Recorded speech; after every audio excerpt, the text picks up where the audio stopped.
Shit! What up, my niggas? What up, my niggas? Yeah. What's up? You'll hear it in the tag. There it is. I've been lighting trees. Sativa green. What's good, my boy? How you been doing? Yeah. We's about to get into this thing that we call a Minecraft ARG. It's gonna be interesting to see. Hope you're doing well. I know how it be. What up, y'all? What up? Just setting up the details over on YouTube.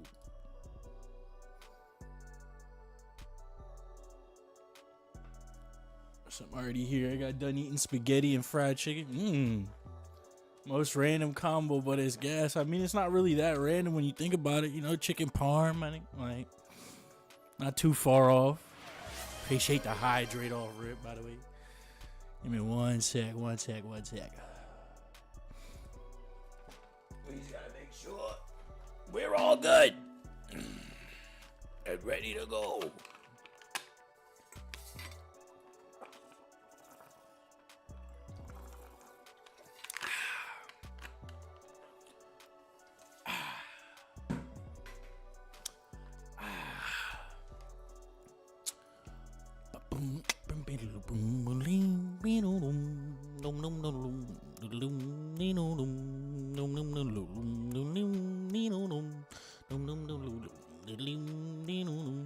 What's the plan after the ARG? Well, that all depends on how long it actually takes us to get through it.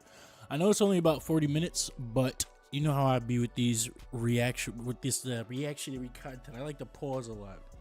I'm gonna try and work on that though, so we aren't slogging through everything and I'm not just yapping the whole time. But isn't that really what you're here for anyway? To see a nigga yap. But if we have a decent amount of time afterwards, I'm thinking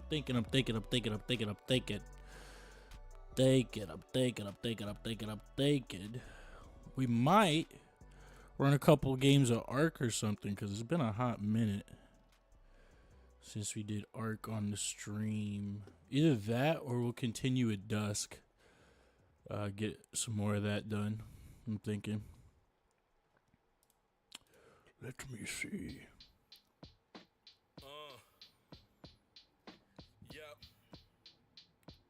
Siren Black, bitch. Said you wanted beef, don't cap now. Throw them hands up. I'm about to cause a scene. I've been smoking green, yeah, that's strong loud. Yeah, so we can either do some more dusk afterwards. Start a fresh playthrough of Shovel Knight. I'm thinking of just doing a full stream for that though, honestly. But I have been fiending to play some Shovel Knight, not gonna lie.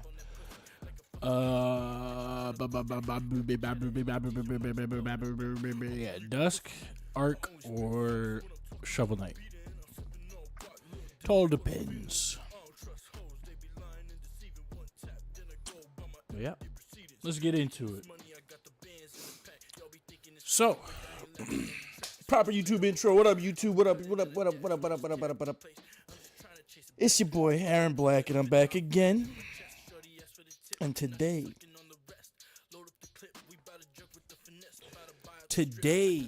we got something special requested by our boy Bert over here, who does not like YouTube. Gotta stay on brand type shit. But we're gonna be looking at this Minecraft ARG that came out about a month ago. Yeah. By Wi-Fi's or Wifey's. I don't know how to pronounce his name. But this one's been going kind of crazy. And I actually, to preface, I told the Discord server, by the way, if you guys want to join this exclamation Discord in the chat, even though Bert's the only one in here right now, that's okay. But anyways, We They be working in the night until the morning. it's pronounced with the E, but there's an I. So wifeys Got a homie's back, or so wives. What? 4 times for the bitches breaking backs. Ash catch 'em with the shits, 'cause I gotta catch a ball. Said you wanna beef, don't cap. What do you like? What do you mean by pronounced with an E? I said it right the first time, then, right? Wifeys. I don't fucking know. Okays. Y'all will see homie's name and everything, and I'll leave a link in the description of the VOD for the channel and video as well. But bro put out an ARG for Minecraft called Searching for a World That Doesn't Exist. Now, to preface, like I said, I actually have watched the entirety of this video, and I say watched with air quotes here because I didn't really watch it. It was kind of just noise fodder in the background. So I've got like a super bare bones understanding of what's going on.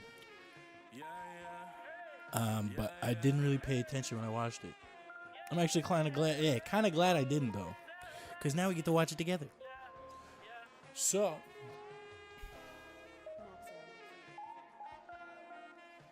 First things first, let me clean my motherfucking glasses. Clean my motherfucking game. And then we gonna take our quick pre-stream selfie. Let the folks on the other medias know.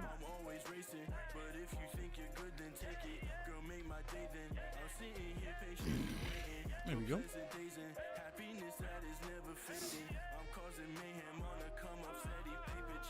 All right.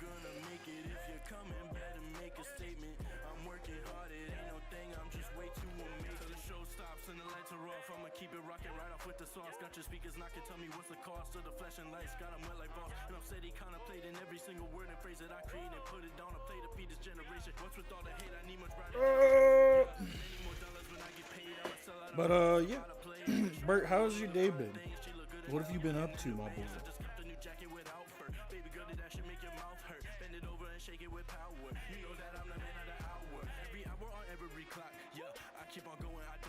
Intellectually built like robots. Yeah, I think so quickly when I'm on the spot, but she hits so hard just like a rock. Yeah, shorty so bad that she walking the talk makes me wanna give her what I got. Yeah, cause she got all her goals down on lock.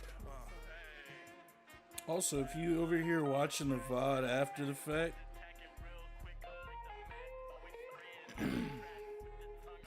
put in the comments, how's your day been? If it's the end of the day, fill me in. If it's the beginning of the day, tell me your plans. If it's midday, tell me how you're gonna make today better.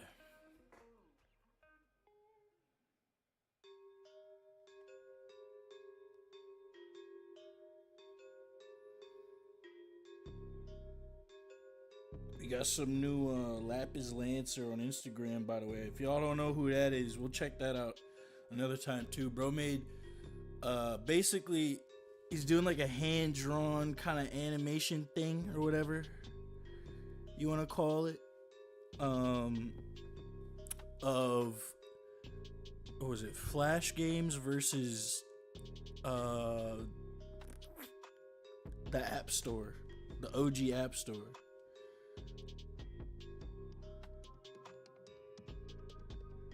That shit's actually super valid.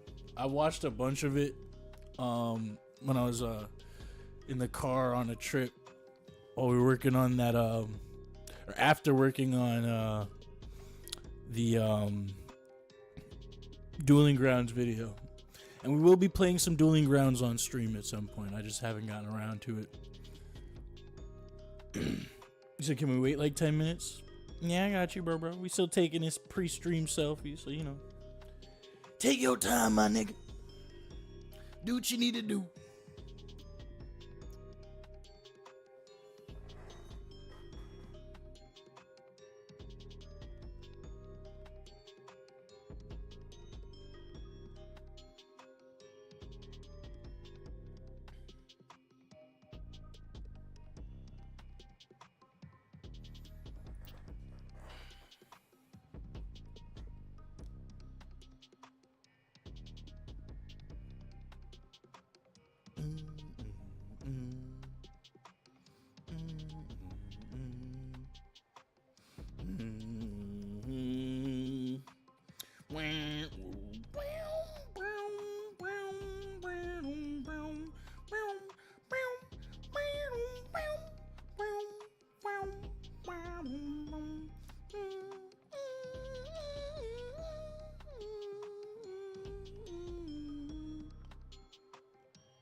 right.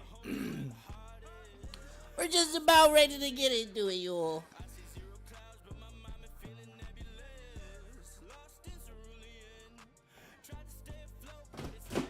What the fuck was that? Bruh.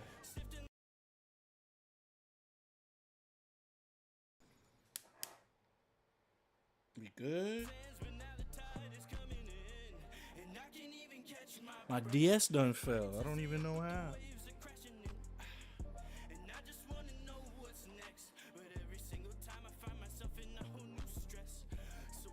Okay. We good.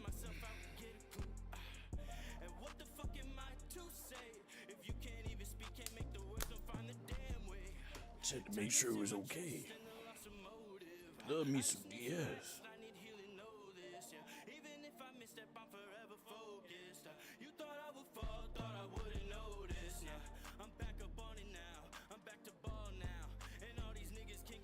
Would you look at that? Majin just sent me a Snapchat.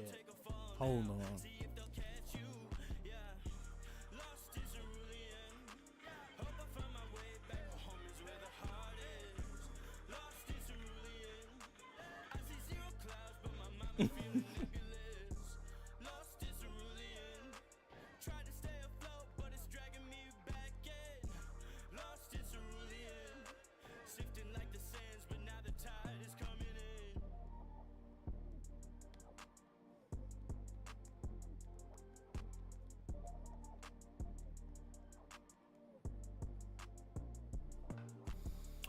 Okay.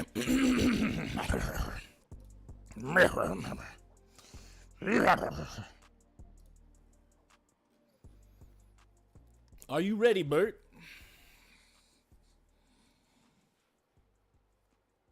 I've done my due diligence and waited for your ass.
All right, we're gonna get started.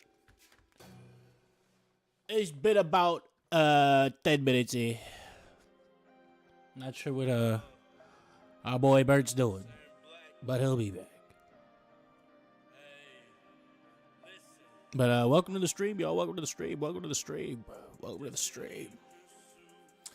If you're just now joining me, be sure to hit that follow button. Stay up to date with all of my variety streamer shenanigans. And make sure you go to skins.com and buy my skins. I love you. Real ones know. Real ones know about skins.com. Where you buy all my skins.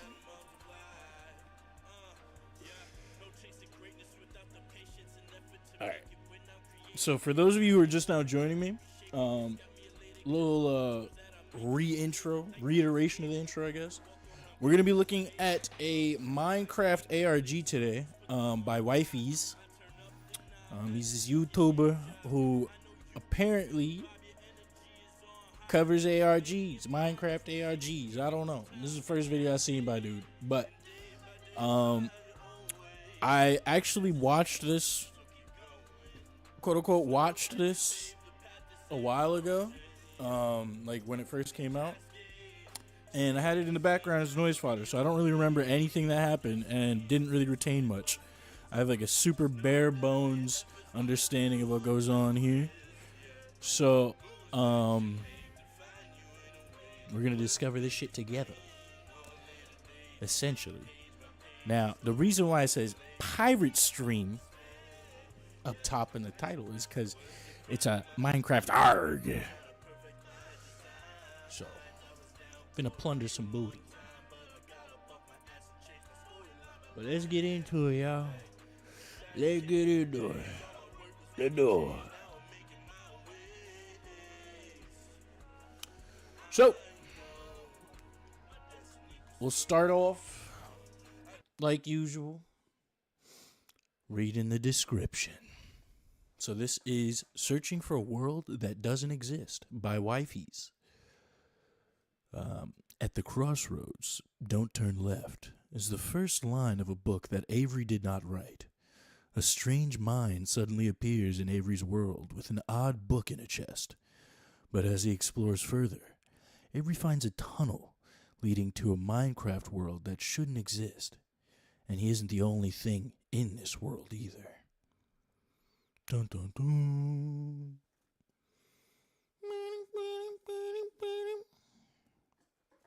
So yeah. Shit look kind of interesting, kind of cool. Y'all ready? 'Cause I know I am.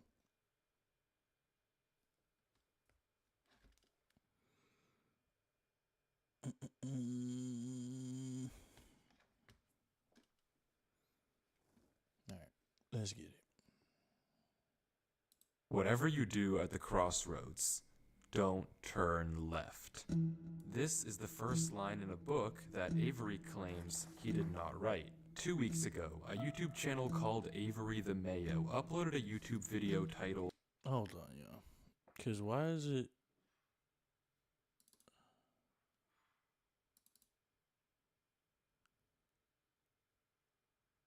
A little, like, recording box for OBS is showing up weird. But I'm pretty sure it's capturing the full screen. Let me see. Yeah, we're good. Okay. Weird Book I Did Not Write, where he shows us a mine that supposedly he never... Okay, hold on, because we got to see some of this information. They're going to be zooming in on that text.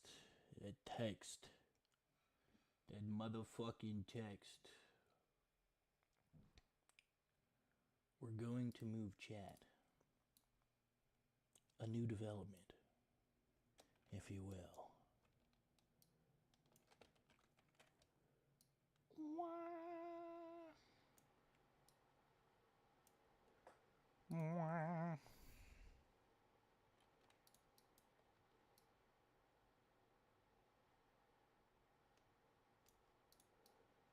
All right. First time we're having chat in a corner like that. It is what it is.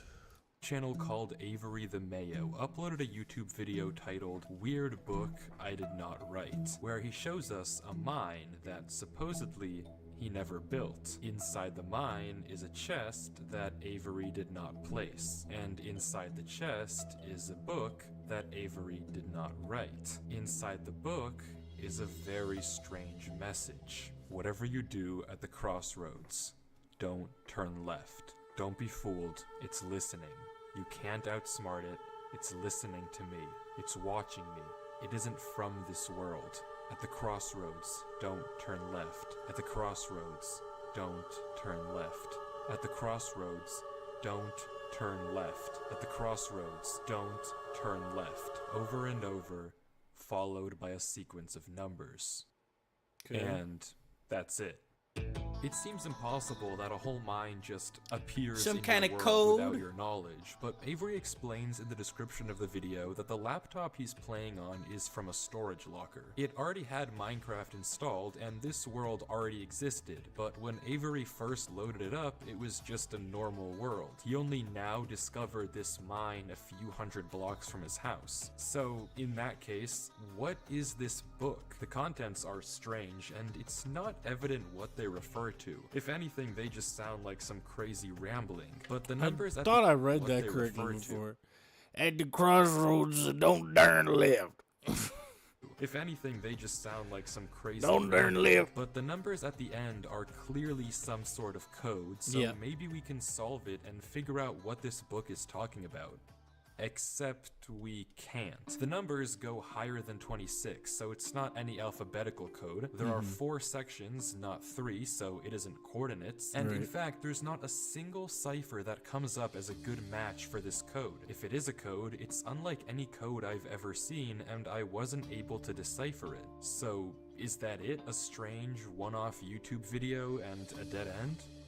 Not quite, because for 2 frames at the very end of the video, Avery's inventory flashes a random pattern of blocks, and this time there is a code, because taking the first letter of the name of every block and capitalizing it if there is more than one, you get a string that perfectly matches the length of a Google Drive link, that when you enter takes you to a folder. And this is where the true mystery begins. The mystery of a Minecraft world that doesn't exist. Opening the video Well, shit. in footage 1, we can see a player in the exact same spot Avery was in the last video, except now he has way more items than he had last time. Presumably this is from his house, and he's come to use this mine in survival as part of this world. The book is now gone from the chest, but it could be that Avery just burned it because it creeped him out, or it's just this book in his inventory. Regardless, Avery lines up with the other strip mine and begins to start a new one into the wall, but when he does, he finds this.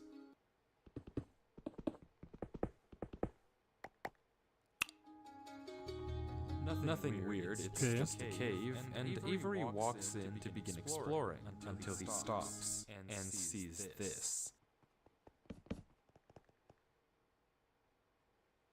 It's hard to make out, but as he walks closer, we can see what it is. Moss and grass. This is immediately a red flag, because this kind of terrain does not generate Right. caves. Avery checks underneath it, but there's nothing else either. And when he runs back to grab his torches, he notices yet another patch of moss in the corner of the cave. Again, not natural, but not leading anywhere either. It's only when he heads back down the cave does he see it. A tree. Avery approaches the clump of greenery, and there it Interesting. is. A tree unlike any other oak tree in the entire game. Whatever this is, Yeah, it don't grow like that. normal. Avery backtracks a bit. Nothing to get a grows better like look this. at It's a this fucking fence shrub, with bush for on lack it. of a better word. And after some hesitation and circling around it, Avery decides to try mining the tree. And he does, with no problem. It looks just like a normal tree. No, it don't. Except normal trees don't generate underground. And it's not the only one. As Avery goes deeper and deeper into the cave, he passes larger and larger patches of greenery, coming across more shrubs and even more trees and even more moss. He pauses to talk at one point, but instead of commenting on the trees, he brings up something else. It's weird. We've only seen stone. And I guess he's What? right. The walls of this cave don't have any diorite, granite, Oh. andesite, or ores, but come on, there's a bigger elephant in the room here. At some point, though, Avery's wish gets granted, and the cave turns into terracotta, tough, and deep slate. The greenery gets larger and larger, with the trees growing bigger and bigger, until finally, Avery reaches the end. The fuck is that?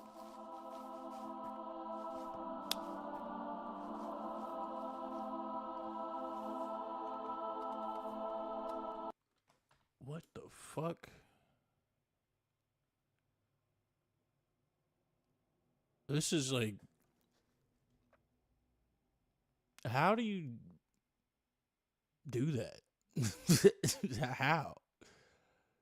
The way the cave's set up, it's so like intricate on the walls and whatnot. That's really strange.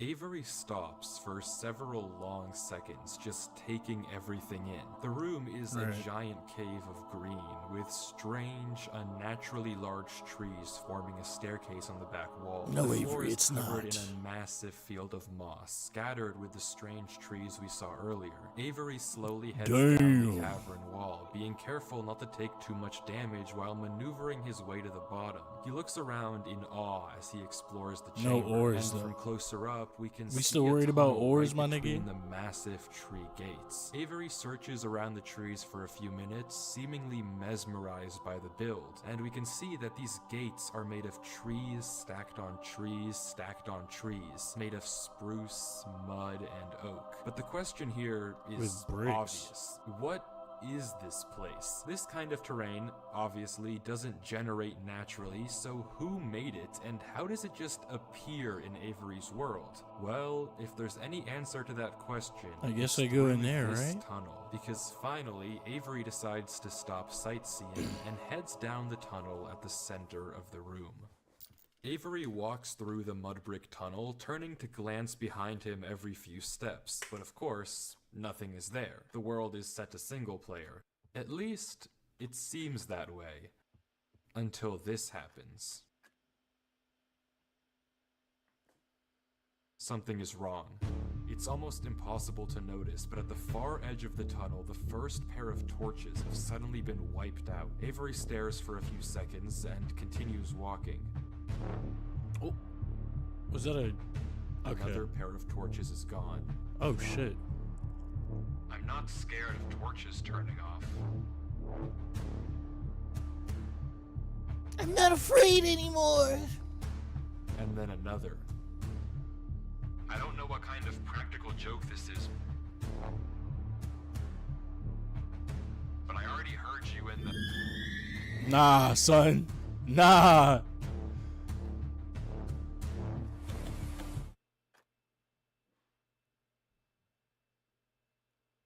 What the fuck?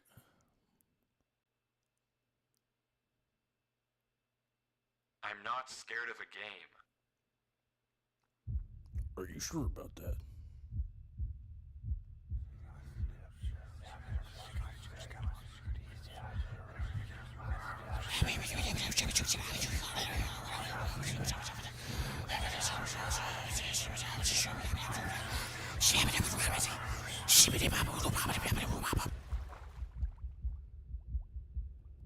He's just whispering in ears and shit. You don't keep. You're running out of air, my boy. Yeah, swim back up. Why the fuck would you even go down there?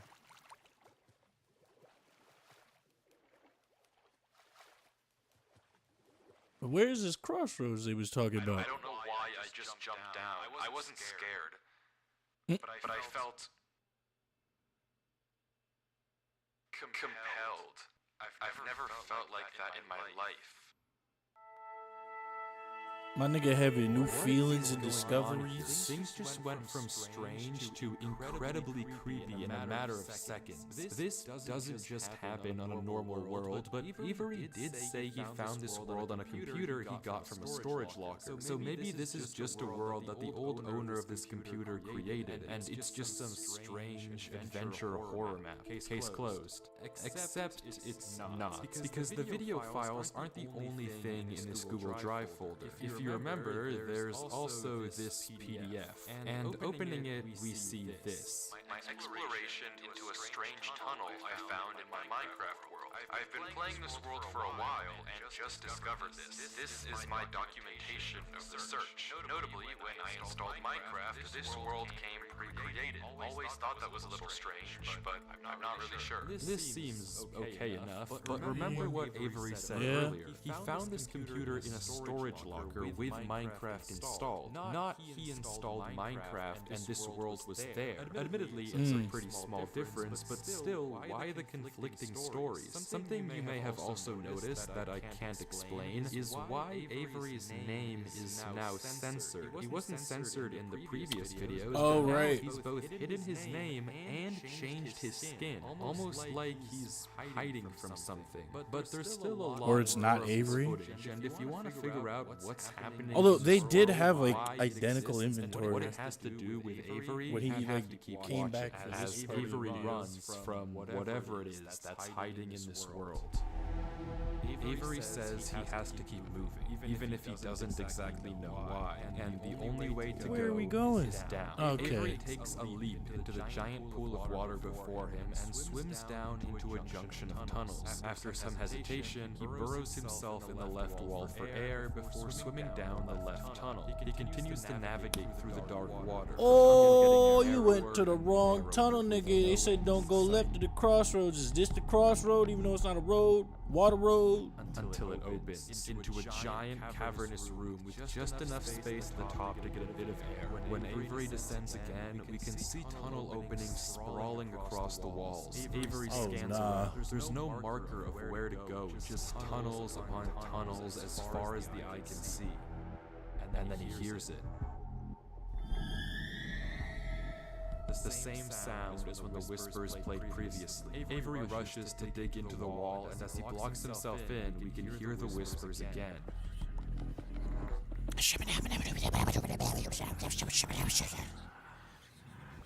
Quieter, but still there, as if they're passing by him.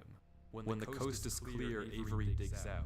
But now what? He has no choice but to gamble on a tunnel and hope it's correct. He scans the walls again, no obvious sign of which one to pick. So finally, he rolls the dice. I mean, The tunnel leads to another junction, and again, after a slight hesitation, Avery goes left. again? The tunnel continues, Bro, stay going left. getting narrower and narrower and narrower until finally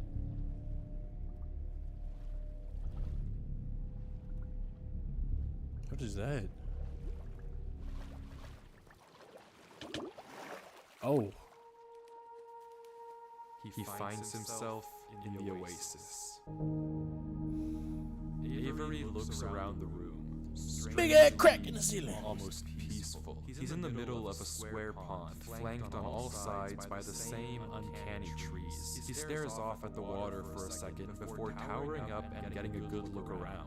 Nothing but trees as far as the eye can see. For a moment, he pauses. Before something snaps, and he crafts a boat to get to the center of the lake. Without hesitation, he dives down into the tunnel and plugs up the hole. He makes another trip for good measure, plugging it even further. If this thing comes through here again, it has to break that. But I need to explore. He sails back to the edge of the lake. What I Smart. can't avoid doing is loading the chunk.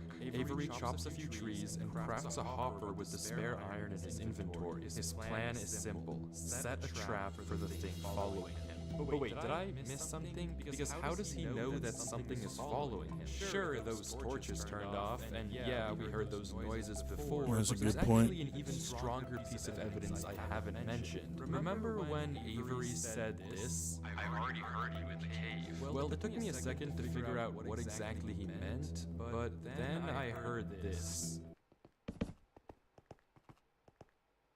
It's almost impossible to make out, but on a few separate instances, while Avery was walking in that original cave, he would randomly pause for a second or two, and now we know why. He was listening. Every time he paused for just a brief moment, you could hear footsteps on the stone behind him. Stopping just a fraction of a second too late to be quiet. But okay, if something is somehow really following Avery in a single-player world, how can he stop it, or at least get it to reveal itself? Well, that's exactly what he's doing right now. Like he said, he needs time to look around and explore this world, but while he's gone, anything can just swim through the hole and replace the blocks to make it look like nothing happened. But if Avery turns down his render distance and puts items in this hopper, if he then goes far enough away and unloads the chunk, the only way for the hopper to be empty when he returns is if something loaded the chunk while he was gone. And then, whatever was following him would be exposed. The trap is set. Now it's time to explore.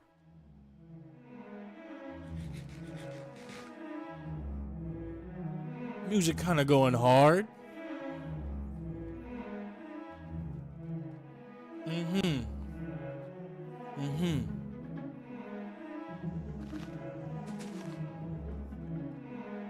Oh, okay.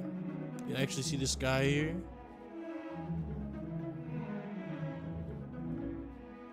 Avery walks through the trees, avoiding the lake so as to not load the chunk. Every inch of this place looks exactly the same. The same gray floor, the same strange trees. Everywhere he looks, there's nothing. Until, just in the corner of the screen, there's a sign. But it's hard to spot, and Avery doesn't seem to see it, and he keeps walking. Then he pauses. Interesting. That's the third sign we've seen so far. So he did see it? What?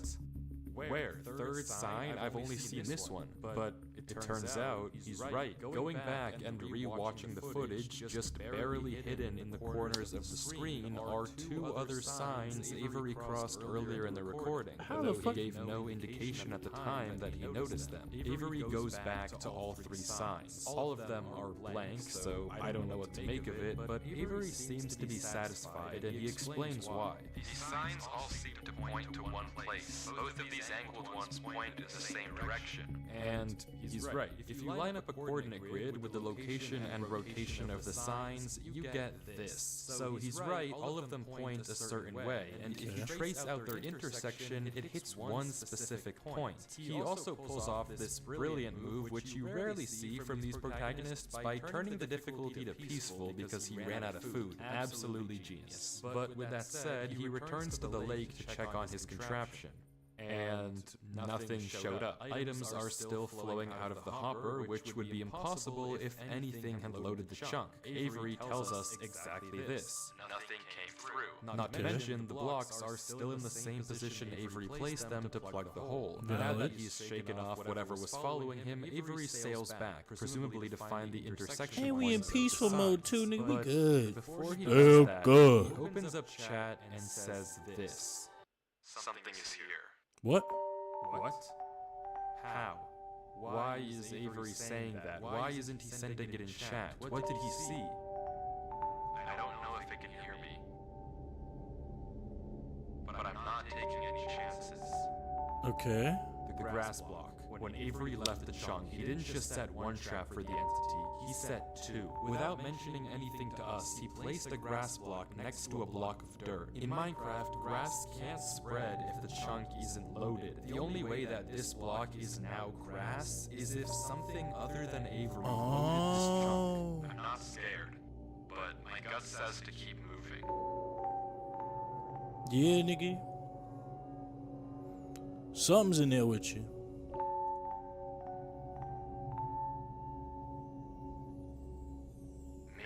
am scared.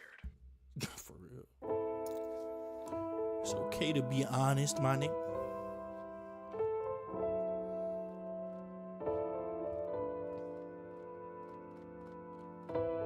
This is all very unsettling.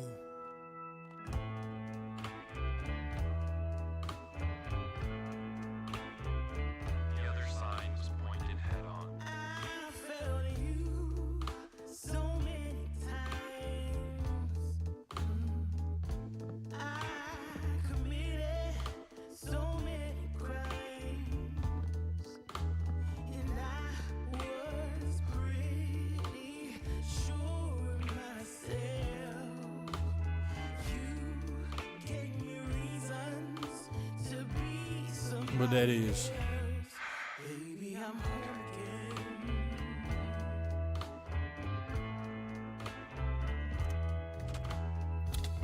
I thought that I could run away. Avery walks through a tunnel. A tunnel which quickly turns into a maze. Oh, brother. Nah, fuck that. And slowly but surely, dead end after dead end, Avery navigates through it. The trick for navigating a maze, by the way, y'all, is always take your left hand and put it on the wall and just walk with your hand on the wall, or stay on the left side. You stay on the left and you'll eventually be able to go through either the entirety of the maze, or you'll just find the exit sooner than later. Because like, you can't really get lost if you're keeping track of at least one side of the maze, and I'm pretty sure it's the left side if I'm remembering correctly. So, just a little bit of maze tech for y'all.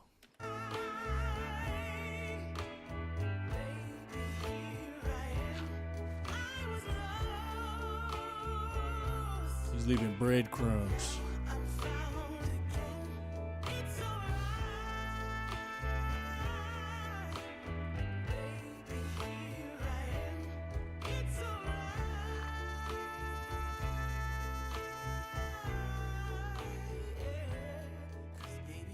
Avery is clearly smart.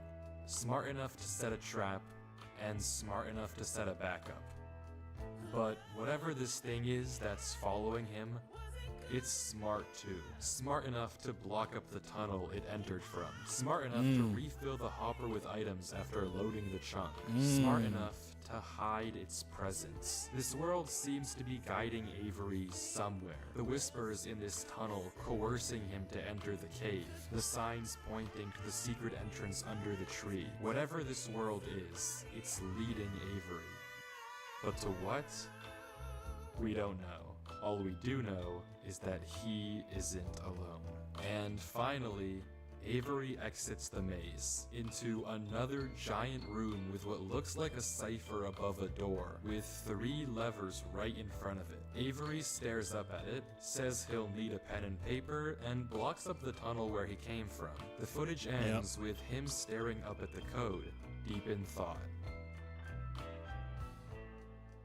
From what I can see, the code atop the doorway looks something like this. It doesn't immediately remind me of anything, and plugging it into a cipher decoder gives me no ideas either. Running each of the candidate ciphers just gives gibberish every single time. Whatever this code is, there's unfortunately no way that I, or Avery, can solve it. The second half of the footage picks up with 17 minutes of just staring at the wall. And then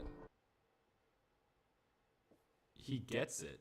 Okay, I guess it was solvable. Avery says it's a good poem, but doesn't actually reveal what it said, only that it uses cipher stacking, a technique where 2 ciphers are layered one on top of the other to make a code almost undecipherable. How Avery actually solved it with a pen and paper is beyond me, but the puzzle isn't over yet. There's still this gate, which Avery Rat boy suspects genius is some over sort here. of combination lock. But instead of a pen and paper, his solution this time is a bit more, how do I put this, efficient.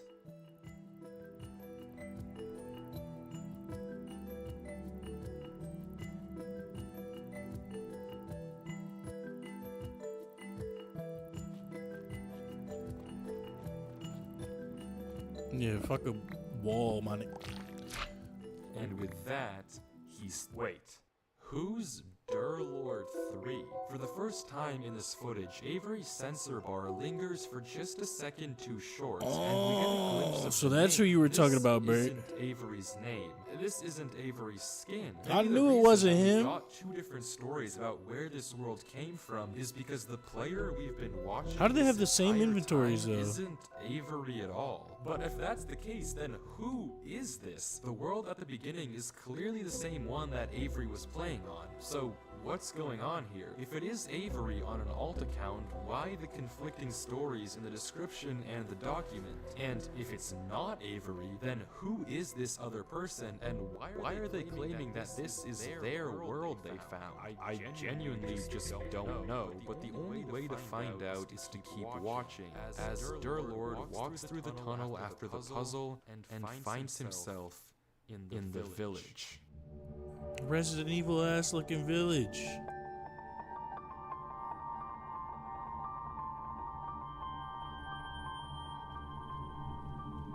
You said there's an echo? What the fuck? Oh my god. You should have said something earlier, my friend. That should fix it.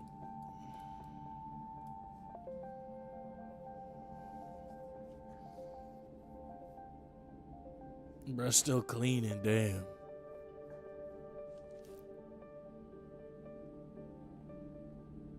It's Resident Evil ass village.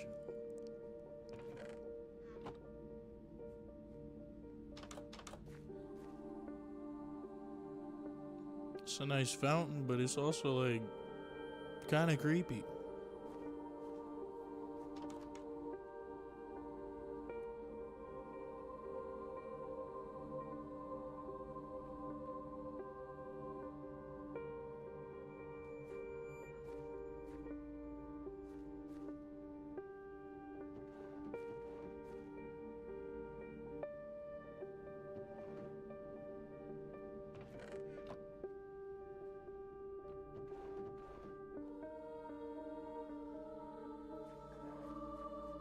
What the fuck going on, bruh?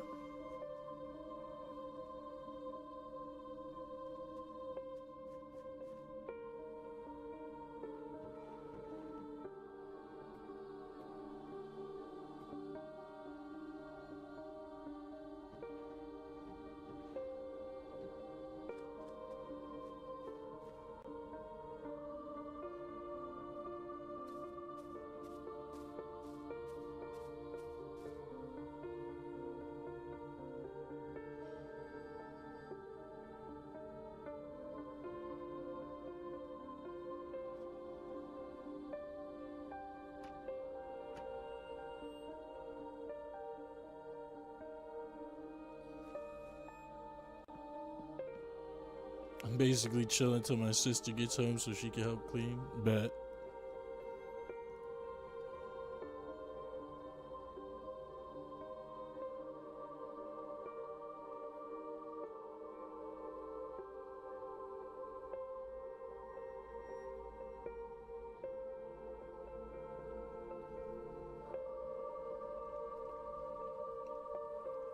The way that pool is set up is wild.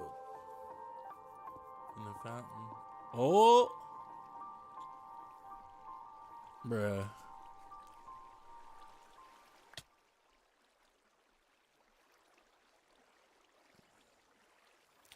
It's empty. Look like you have to keep going down. This village is strange. It's clearly abandoned if the cobwebs and literal holes in the roof didn't make that obvious, and all the chests and containers have nothing inside of them. There's also an interesting amount of yellow in the carpets, beds, and flooring, but wherever Durlord looks, he can't find anything of interest. No lead on where to go or what to do from here. The fountain and statue in the town center is by far the most eye-catching decoration here, but like we can see, it too is empty. There's no path to take from there. So Is this the final area then? The final answer to what's been going on with this world and what's been following him? I'm can't not be it. sure, and clearly Durlord isn't either, since he keeps looking around for anything out of the ordinary, anything that might give him a clue of where to look next.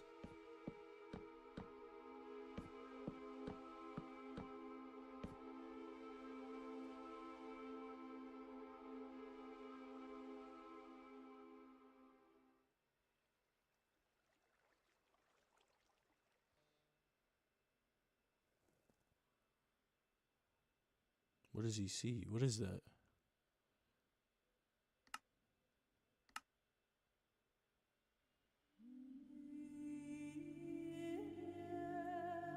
Oh, it's like a little fort or a tower or something over there. Different kind of building. BRB, gotcha.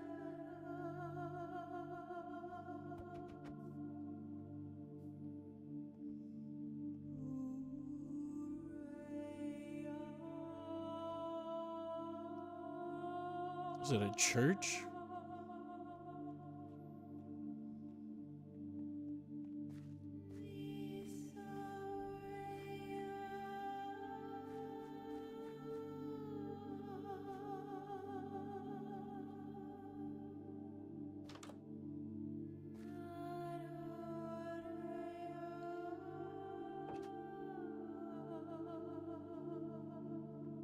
Not a chapel.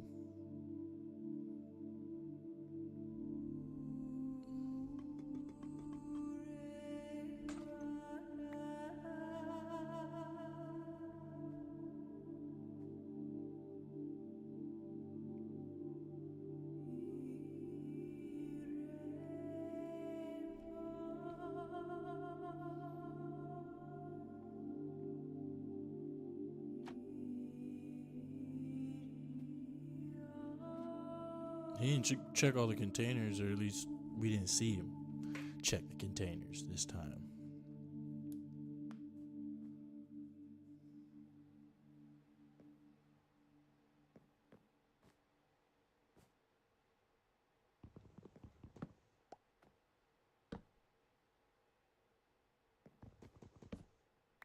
Oh!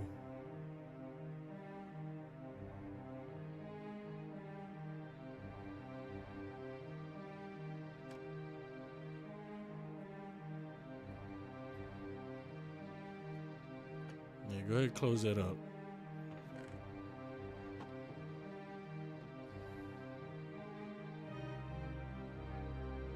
Some interesting furniture designs. A door for the back of the chair.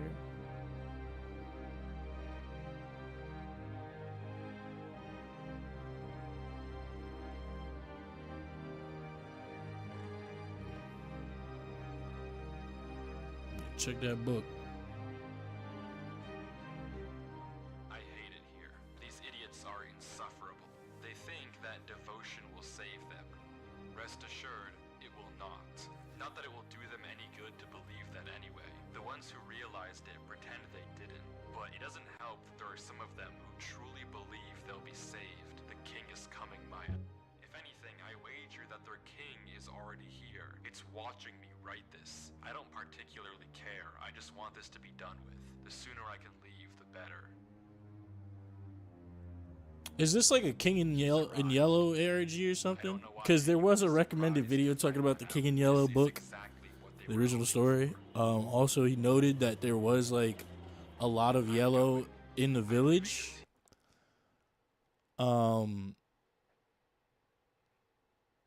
So I'm assuming this might be on some like Eldritch shit right here, Eldritch being shit, cosmic horror. Here, in the rare case someone Let's see. If you have found this, I implore you, turn back, disconnect, forget about this world. It's not for you. If you've come here, you must be curious. I know you must want to continue onwards. So I know that this is a heavy ask, but please, do not go any further. For your own good, do not. Well, where else would we go from here?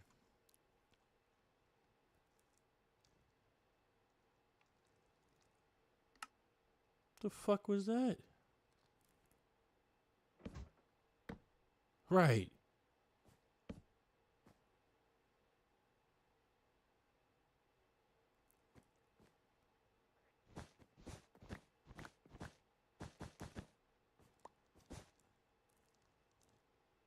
Something's walking around. Oh, brother, okay.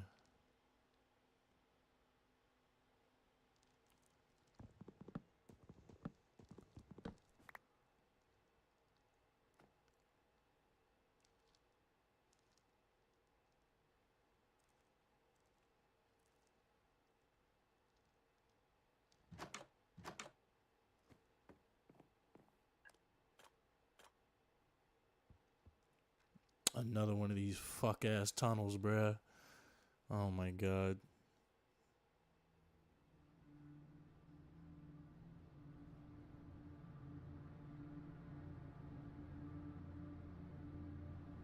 Oh, did the shit close up behind him? Oh no, no, it's just the steps. Okay.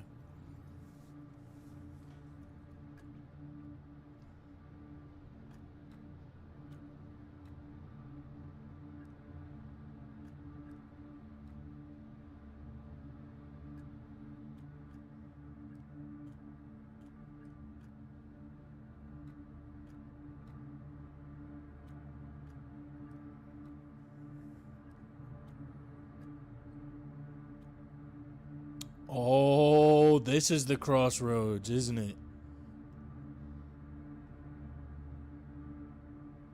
Don't turn left, my nigga.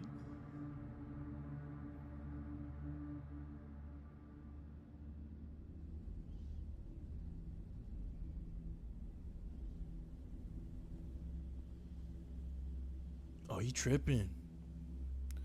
This nigga going left. Did this guy see the book that Avery saw?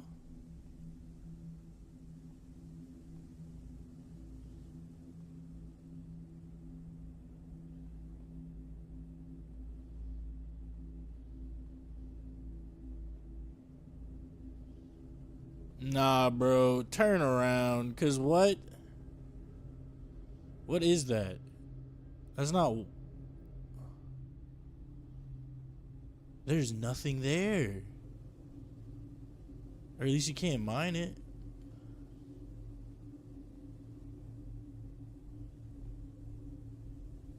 And you gonna just walk towards the big hole that the shit looks like it's coming from? After seeing that you can't even mine these blocks, you still gonna keep going.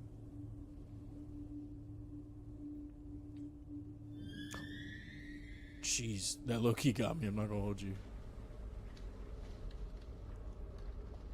What is that?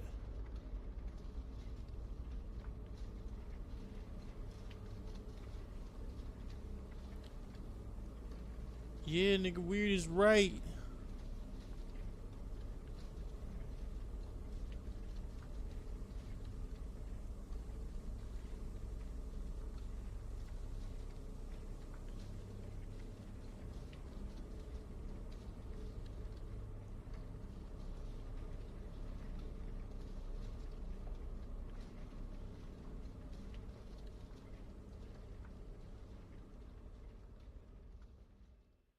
Oh shit.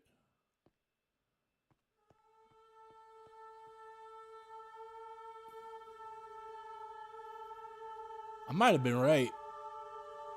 Cause what's this big ass yellow door we got? Like a fucking temple? Like what is this?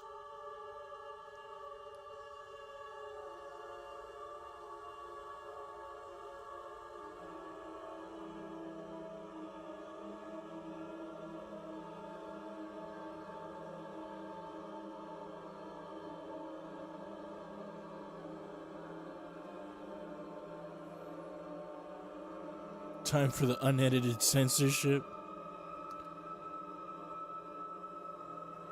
What you mean?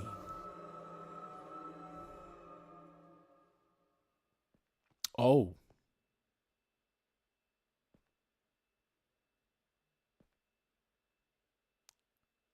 Why is it censored? What are we looking at?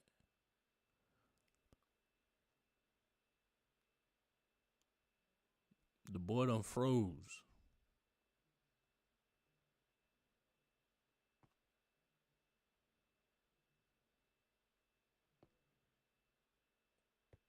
Yeah, I was about to say, if you don't turn back, like, you clearly don't like what you saw because you censored it. Try to get the fuck out. Oh, okay. The drop on the music kind of scared me a little bit. Jump scared me a bit. I'm not gonna hold you. What up, agent? Yeah, no, that's not edited in. At least not by me.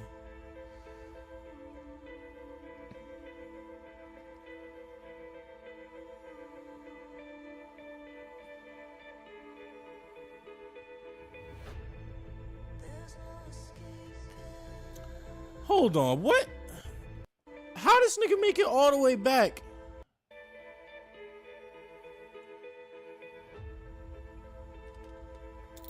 He went to the right, turned into an actual cave.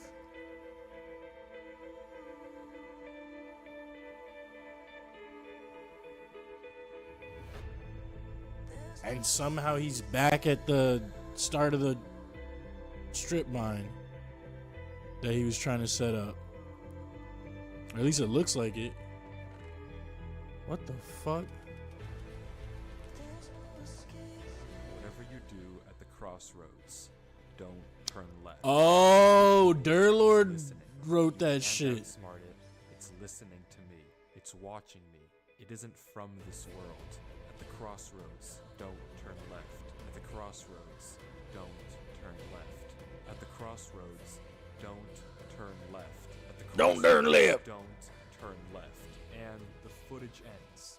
Right there. Durlord was the person who wrote the book in Avery's world. How?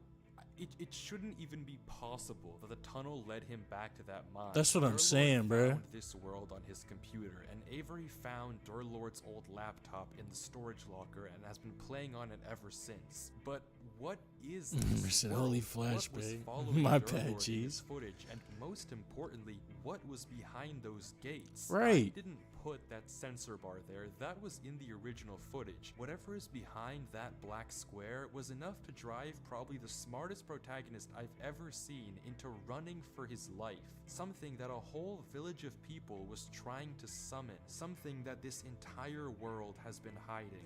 A king? What does that even mean? It's the king in I don't know yellow. what to tell you, but I can tell you one thing. The code at the end Has of the to be book, at this now point, with bruh. this footage, we can solve it. Each number corresponds to one slot in Durlord's inventory. 1 here and 36 here. Take the first letter of each item, or whatever number is indicated after the dash. From that, we can get Run, this. Avery, it's here. Run, Avery. It's here. Durlord was giving one last warning, hoping that whatever was following him wouldn't see. But how?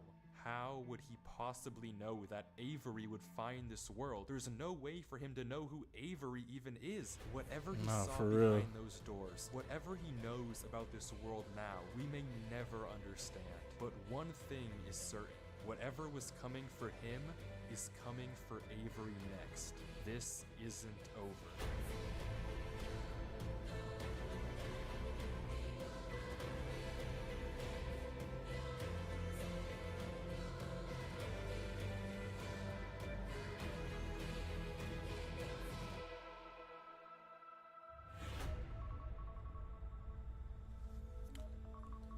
Oh. Look at that. I had clothes in the wash, so that was the timer for that. But it literally went off. He said, "Who the fuck is the king in yellow?" Hey, I got you. Look at that. Look at that. Tail Foundry with the recommended video. This is also why I was thinking it might have something to do with the king in yellow, because why was this video recommended first off? And also, he mentioned the strange amount of yellow in... Bro said time to start speaking in trinary. Fuck. I can't read that, bro. But he mentioned that there was a strange amount of yellow in the buildings, like in the houses and stuff that he was going through. Dude, Avery commented on it, talking about what the fuck. At this point, it's so popular. Whatever you do at the crossroads, don't turn left should be a Minecraft splash text. Do not let Durlord into your house. He will tear up your carpet, bookshelves, slabs, anything mounted to a wall. My scared ass would have gone creative the moment those torches turned off. Type shit, bruh. But, yeah, he kept mentioning, like, shit about yellow, and then the book was talking about a king coming. And then that door at the end with that ominous-ass hallway and the fucking uncensored or unedited censor bar, it... Also, this looks interesting. I don't know what you mean by outsmarted, because he didn't even resolve the shit. If this is a video about how he himself made the ARG, I mean, he says that in the description. And it is an ARG. We know that. But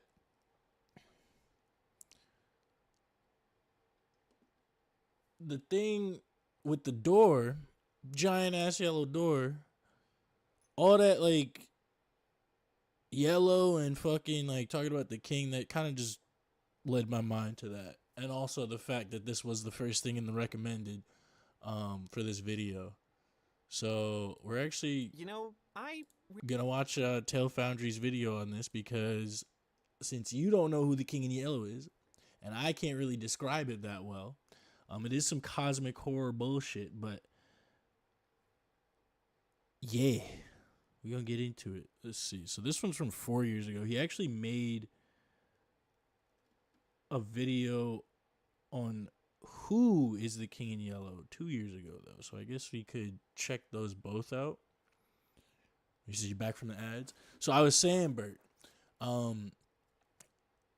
the reason why I'm assuming whatever he saw, or like the king that they're talking about is the king in yellow, is because of all the yellow that he noted in the buildings, like the carpets and everything and the decorations. Plus, bro was talking about in that book that he had read right before he went to the crossroads, they were talking about the king is coming. What's with all the yellow? And then we talk about a king. And then at the end, when he actually gets to the left side of the crossroads, we have a giant yellow door with some kind of like, it looked like some kind of religious temple entrance, somewhere where you would worship, or like a palace or something. So still don't understand why it was censored like that. And I would like to see what Durlord saw, but I'm also thinking it might have something to do with the king in yellow, because of this specific video by Tail Foundry being the first fucking thing in the recommended for the other video, the wifey's video. So it would low-key make sense that this is being recommended, because that maybe has something to do with it. And actually, I want to go back real quick.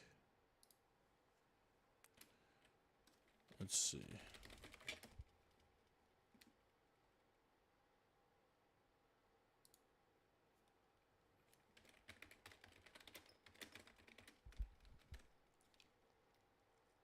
Or searching for a world that doesn't exist. Let's just check the description real quick. Whatever you do. Okay, so don't read this for spoilers.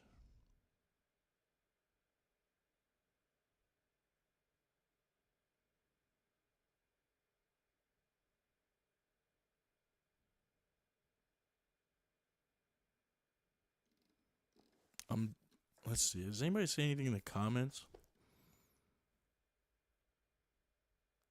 This plot is amazing, but holy, I can't get over the building skills. The giant room with trees and warped roof was incredible. Yeah, that stuff was actually wild.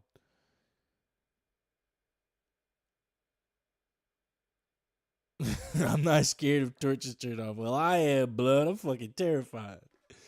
Type shit. Average experience mining without torches. Yup. Even the slightest jump scare in the video could have killed me. Sure, he ran for his life, but he managed to hold on to his sanity for at least long enough to backtrack all the way, write a book, add in a ciphered message, and to begin with, out of all the knowledge given, his first thought, try and help the next person who deals with this. Durlord is not only the smartest ARG protagonist, they are also probably the most determined one. And one of the two protagonists who are actively not scared of the threat. The threat chasing Durlord wasn't the thing he was scared of. The knowledge he gained is what he was scared of. Thank you for coming to my TED Talk. No, that's real.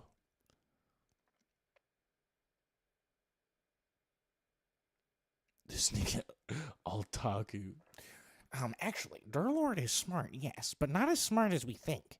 He seems to pick up on things instantly, not because he can instantly figure it out, but because the one who put it there knew what he would do.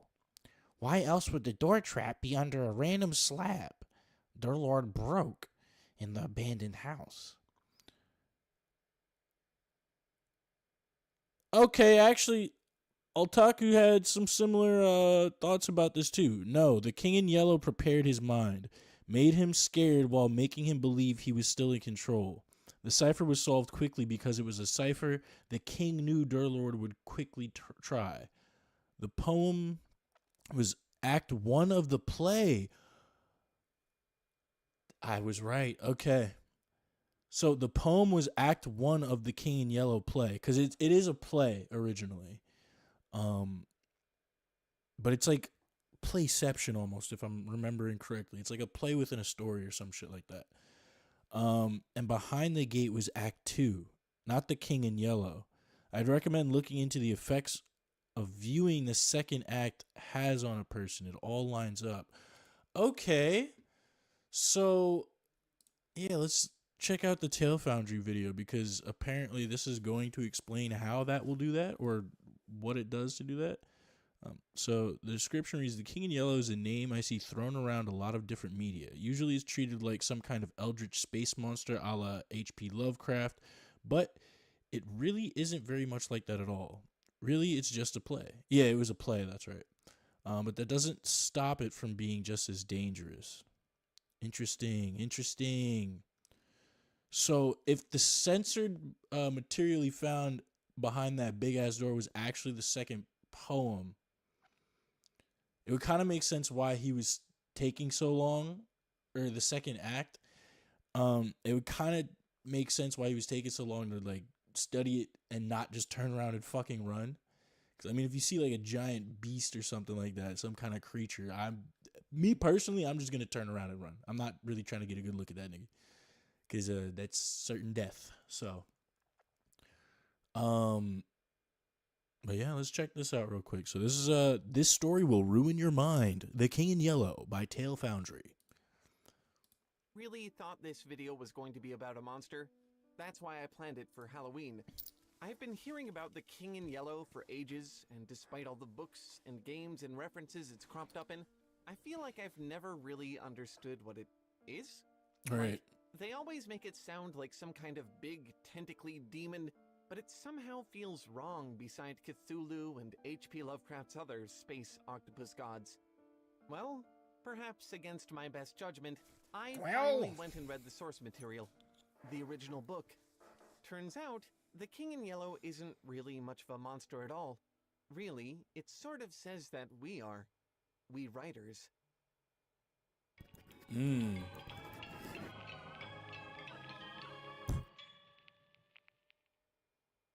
In case you didn't know, until the end of the month, we're giving away free Tailoid keychains to everyone who joins our Patreon at $10 tier.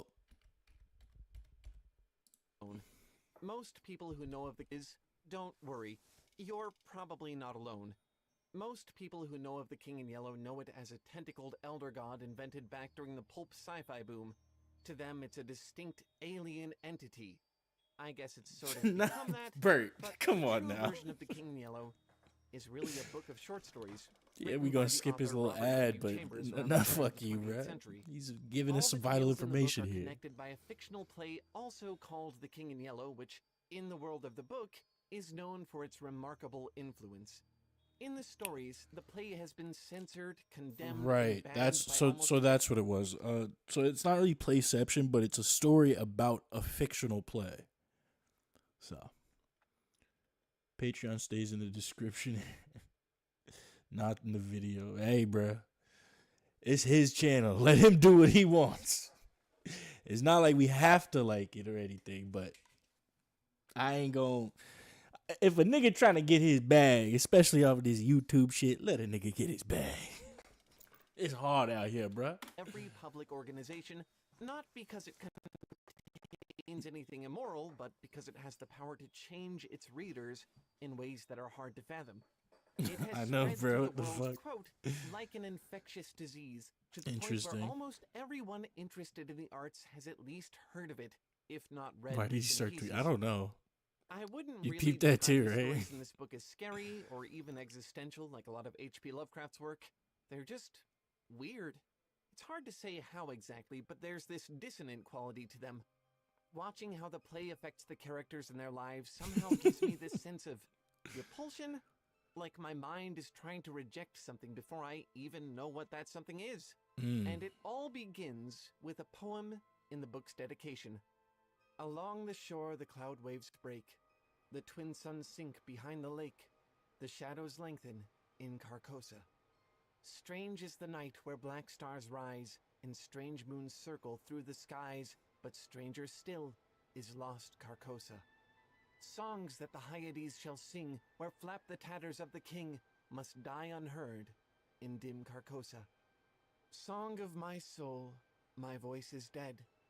Die thou unsung as tears unshed, shall dry and die in lost Carcosa. Casilda's Song and The King in Yellow, Act 1, Scene 2. I know that must sound like a lot of beautiful gibberish right now. It certainly did to me the first time I read it, but that's part of the intrigue. It sets a tone of disorientation and foreboding, depicts a world we can't quite grasp, where suns sink behind lakes, Spingy where to souls master. have songs which the deadened voice can no longer sing. The impression is deep, but you can hardly articulate where it comes from, and that confusion is important. After this one fleeting glimpse of the play, the just peeped strangeness your of eye. it still marinating in our minds, the first Appreciate actual you, my story in the boy. book begins. It's called The Repairer Behold of the Reputations, power of an and it's angel. where people seem to draw most of their inspiration for The King in Yellow from. It's about a man named Hildred Castaigne who, after reading the play for the first time, becomes embroiled in a cultish plot to overthrow the US government. He's convinced by a professional blackmailer who keeps a massive network of debtors that he is the rightful heir to the throne of the King in Yellow. Together, they plan to erect an imperial dynasty of America built after the fashion of the lost imperial dynasty of Carcosa from the play. They believe that as the influence of the play has spread, the nation has become ready for an uprising, and that in the end, they will welcome Hildred as their new king. As this delusion takes hold, he becomes ever more sensitive about his mental health, lashing out at anyone who expresses worry for him. Before long, he's turned against everyone he loves. He's even willing to have his own cousin killed because he believes the man to be before him in the line of succession, and Damn, thus the bruh. one thing blocking the way to his promised kingdom. Of course, this all ends in tragedy for our deluded hero. The sad coup engineered Hero? by minds fractured and perverted through study of the play inevitably unravels at the seams. As the authorities take him away to the asylum, he experiences one final moment of tragic clarity and shouts to his baffled cousin, "Ah, I see it now! You have seized the throne and the empire! Woe! Woe to you who are crowned with the crown of the King in Yellow!" A bit of an about-face there to go from wanting to be the King in Yellow to crying out the woe of anyone who is crowned the king. Okay, that's But too this far. theme of ruination in the Gabriel, promised come behead paradise this man. is one we're going to see play out over the course of the book. Speaking of which, the second story, and my personal favorite, is called The Mask. So It's this is shockingly romantic for something so grim, But before it starts, it also gives us one of the only other excerpts from the play itself that we ever get. May your woes be many and your days few. Nigga said, die! Be sad and die! So the mask, I'm pretty sure, is what Durlord saw. This is the second story and or act 2 of the play, The King in Yellow. So, or at least I believe this is. Milla, Let's see. you, sir, should unmask. Stranger. Indeed. Casilda. Indeed. It's time. We all have laid aside disguise but you. Stranger. I wear no mask. Camilla. Terrified, aside to Casilda. No mask? No mask! The King in Yellow, Act 1, Scene 2. Oh, no, so this was Act 1 still. Hold on to that. Okay. You really needed to understand this one. The story is one of longing and change and destiny. Alec is an artist with a circle of friends that he treasures above all else. One of them, Boris, is incredibly wealthy, living on a grand estate and funding... What are y'all talking about? Die! Proceeds to dive kick your ass into the ground. On some Mino shit. Judgment continues to drop kick you at the speed of light. Novel experiments in the fields of art and chemistry. He even finds a new element that, in its liquid form, can turn living things into beautiful rose marble statues almost instantly. Another of Alec's dear friends, Genevieve, is the love of his life, but she's also Boris's lover. For all of their sakes, Alec does his best to be supportive of them in their relationship, pretending that it doesn't pain him. He calls this effort his mask, and it reminds him of the pallid mask from the play. Just like in the excerpt, he feels that the mask has stopped being a mask and become a part of him. Over the course of the story, as it becomes clear that his friends have also read the play, fate seems to reshuffle its hand for him. Genevieve throws herself into a pool of Boris's statue-creating fluid because of the agony of her repressed love for Alec. Boris takes his own life and leaves his entire estate to My Alec. nigga, wait. So, she, instead of just like leaving her current nigga, she said, fuck it, I'm gonna kill myself over the nigga that who is currently available, readily available. He's right fucking there. You could have just been like, yeah, I'm sorry, Boris. Like, you know, this shit not working out, fam. And then just go be with Alec. But nah, she said, fuck it. I really love this nigga Alec so much, and I can't be away from Boris, so I'm just going to throw myself into a vat of statue fluid. Crush! Proceeds to ground pound you through the earth. Thy end is now! Continues to combo you and slams you into the ground. Y'all having too much fun with that shit. Calm down, Minos. Calm down. Travels abroad and becomes possessed with the idea that Alec is someone of terrible importance, rushing back to see him. And finally, it's revealed that the effects of the statue chemical do not last forever.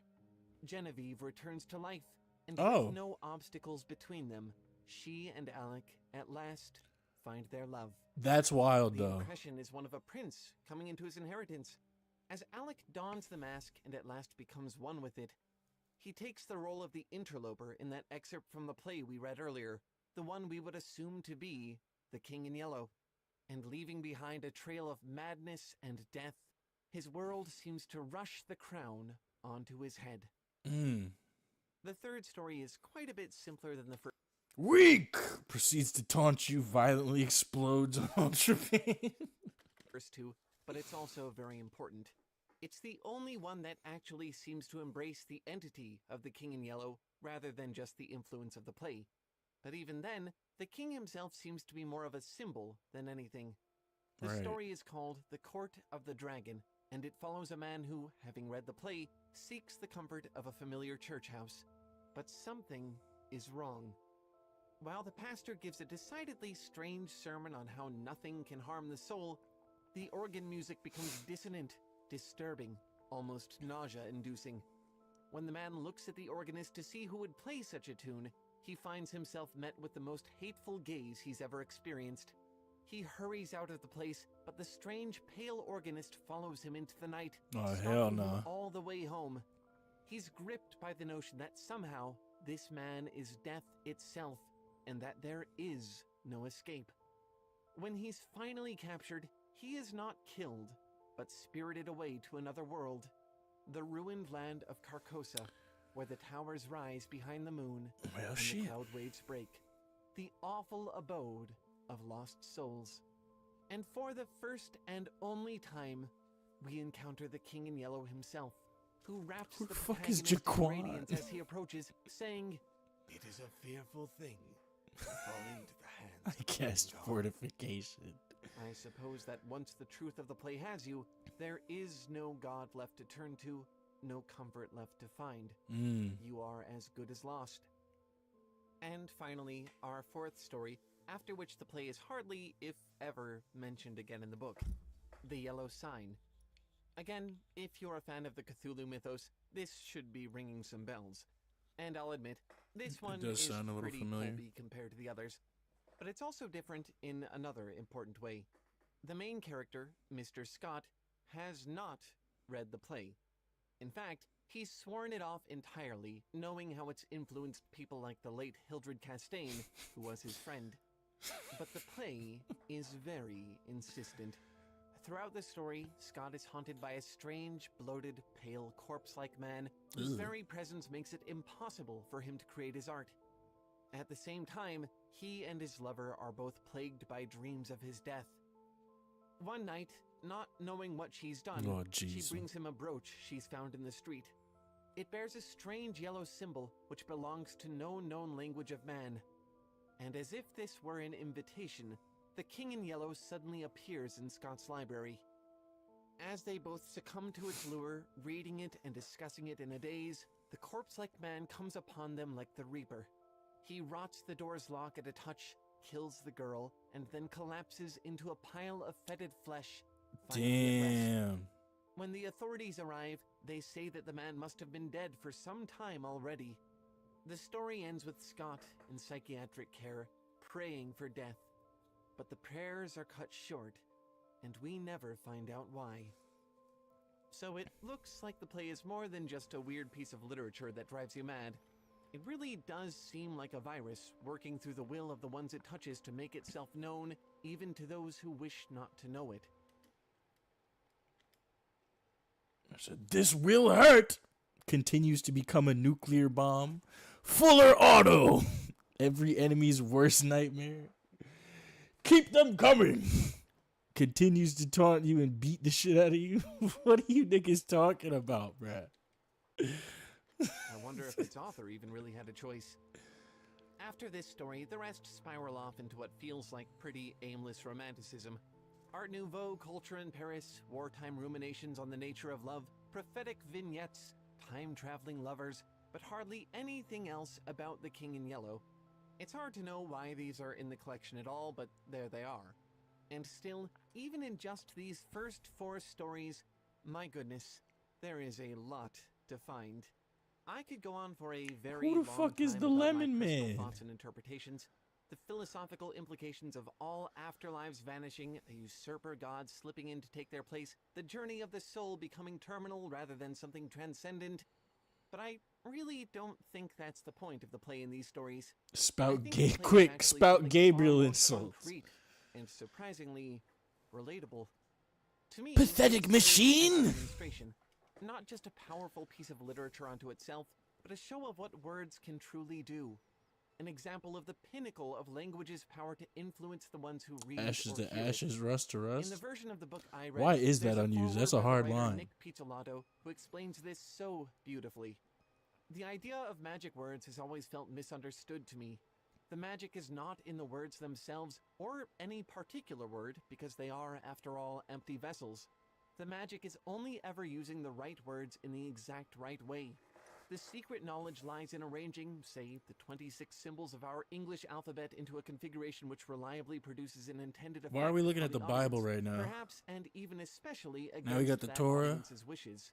Configurations most commonly categorized as story, Or is that the poem, Quran?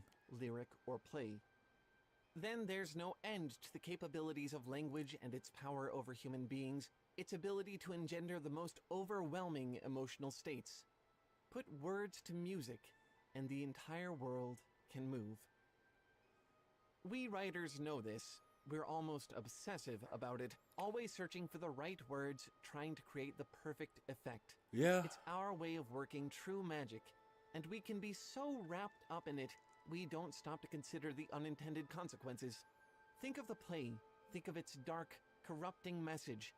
As readers, we don't know what that message actually is, only that it wants to spread. I don't think that's Like 8 particularly unique. megabytes of Gabriel and Minos voice lines. I couldn't find Lemon Man voice lines. Isn't that on the wiki? No, meme voice lines. Actually, hold on.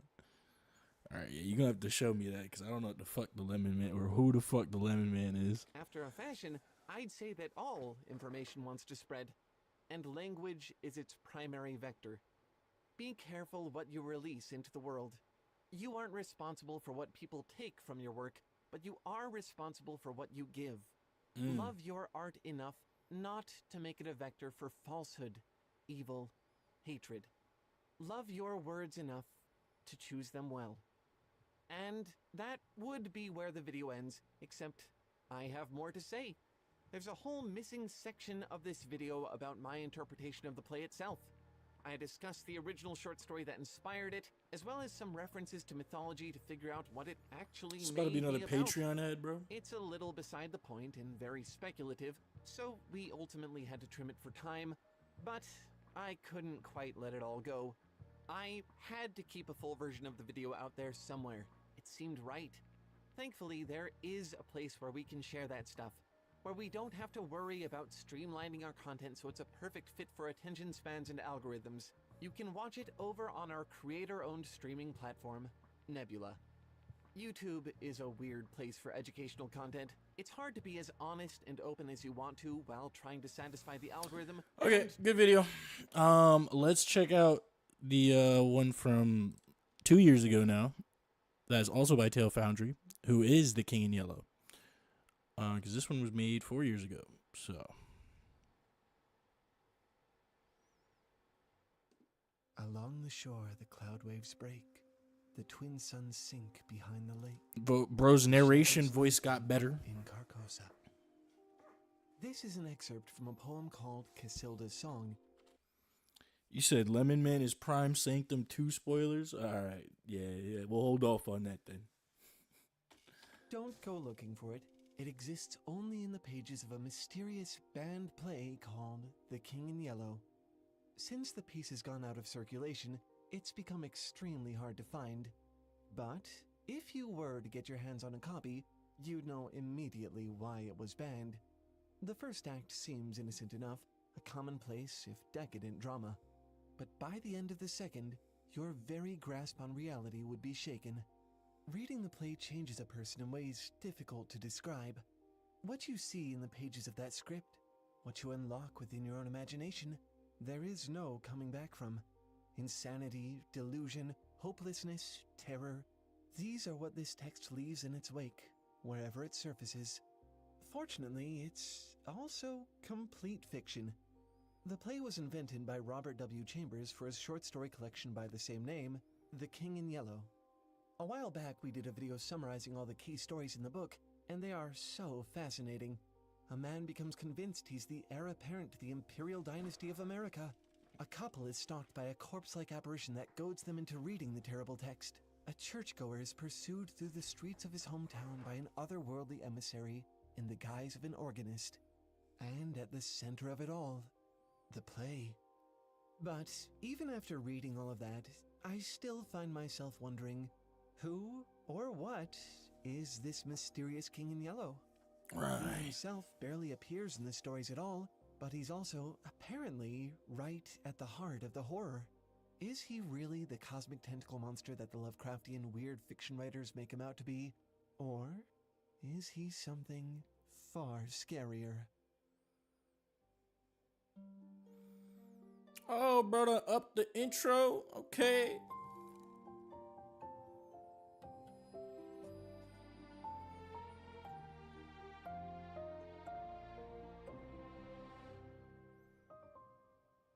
That was I mentioned nice. that video where we basically abridged the key stories from The King in Yellow earlier? Well, we actually made an extended version of it that offers a bunch of stuff we couldn't include in either video. If you really want to know about this body of work, that video is one of the best. Go to videos I the can other recommend. streaming platforms. Visit and Hey, strange moons Nebula. circle through the skies. You Black gotta stars have $250 a month to watch Strange more is the night videos. Where black I'm stars good. rise and strange moons circle through the skies. But stranger still is Lost Carcosa. Another fragment of the mysterious Casilda song. You begin to notice a pattern here. The poem is painting a picture of a strange land, one submerged in a lake of clouds where twin suns set. Yeah, I and actually black had a stars thought about rise, that and before. strange moons What the fuck? What do you mean black stars? And yes, holy shit, I just got an idea. What is thy idea, brethren? 2500% ultra kill speed run? What the fuck does that mean? circle through the skies. A land itself stranger than all the things it contains. The city of Carcosa. Like the King in Yellow himself, there's hardly any mention of this place in the stories, but you don't have to look far to find an answer. P rank every poem level is- across all difficulties across all save files. Yeah, I'm good. that's too much work, bro. That's too much. That's too much. I said across all save files. Basically, just replay the game a bunch as fast as possible while trying to P rank. Hilda's song draws heavily on yet another story, one written 9 years before Chambers Got put together you. this collection. A story that I Someone believe who's much holds more the key to skilled and understanding dedicated to the and game could mastery definitely pull that particularly off, but that's simple not language. something I want to It's a very do. singular piece written by Gothic horror author Ambrose Bierce. It's called An Inhabitant of Carcosa, and in addition to just being a really strange story, Wait, what do you mean you've done that, Bert? Did you actually like speed run it though, or did you just like replay the game across a bunch of fucking save files? Because the save file part, like that's, I can understand that. Want to start a new save file so you can get your P ranks again, but you telling me you sped ran that shit too, my boy?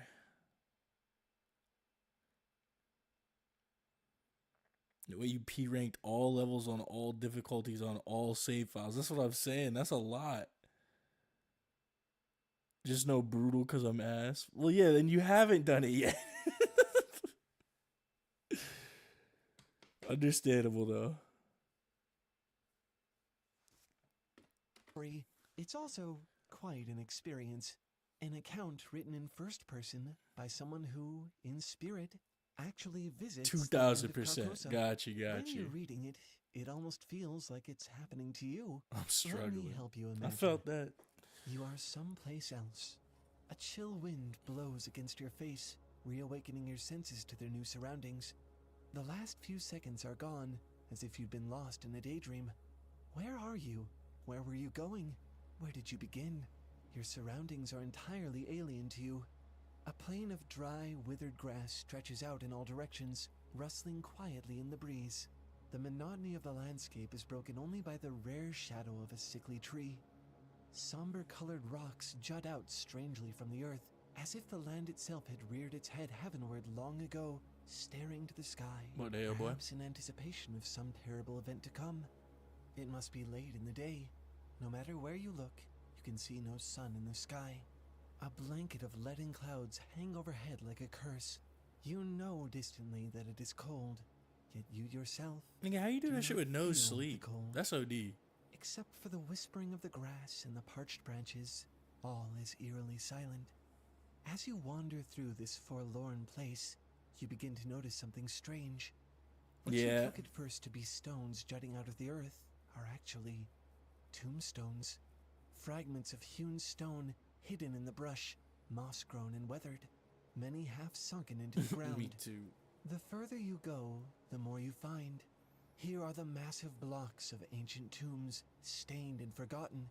Here Nah, the yeah, I wouldn't be able ruins to of do that shit with pompous no sleep. monuments, a vain attempt by some far distant people of the past to I'd get way defy too oblivion. irritated At the just sight off this of burial being ground, that sleepy something alone. surfaces in your memory. If I would That just P gap, ranking all levels across the all strange difficulties. and sudden transit to this place. It hadn't been a daydream. I'm fine with just P It had ranking been standard at this a point, bro. fever. That's right. Use my You other remember save now. files for other You'd been shenanigans. ill, Valid. raving mad, delirious. Your family had tried to keep you in your bed, but somehow you'd gotten free and, in your delirium, found your way here, to this forsaken place, very far indeed from your home. Carcosa. The name is already there in your mind. You can recall precious little, but of this much you are certain. You are here to be welcomed into the great city of Carcosa. How you came instead to this desolate land of the dead, you cannot say. As you ponder how you've become so lost, how to find your way to the city you seek, your thoughts are interrupted by a sudden sound in the stillness. Imagine going out one night for like drinks or something, and then you just wake up in a whole nother universe. You basically get isekai'd into some eldritch horror bullshit. What would you do? What can you do at that point? Like, bro. P ranking 05 on brutal? Fuck that. Violent that will touch you with P rank, nah, for real. And you saying standard is easy. It's not, though. It's not. It's standard.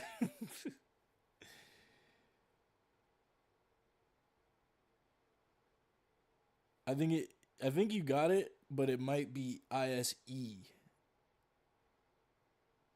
I don't remember. But yeah, maybe for you, Bucko, but it's called standard for a reason, and the dev fucking struggles with it.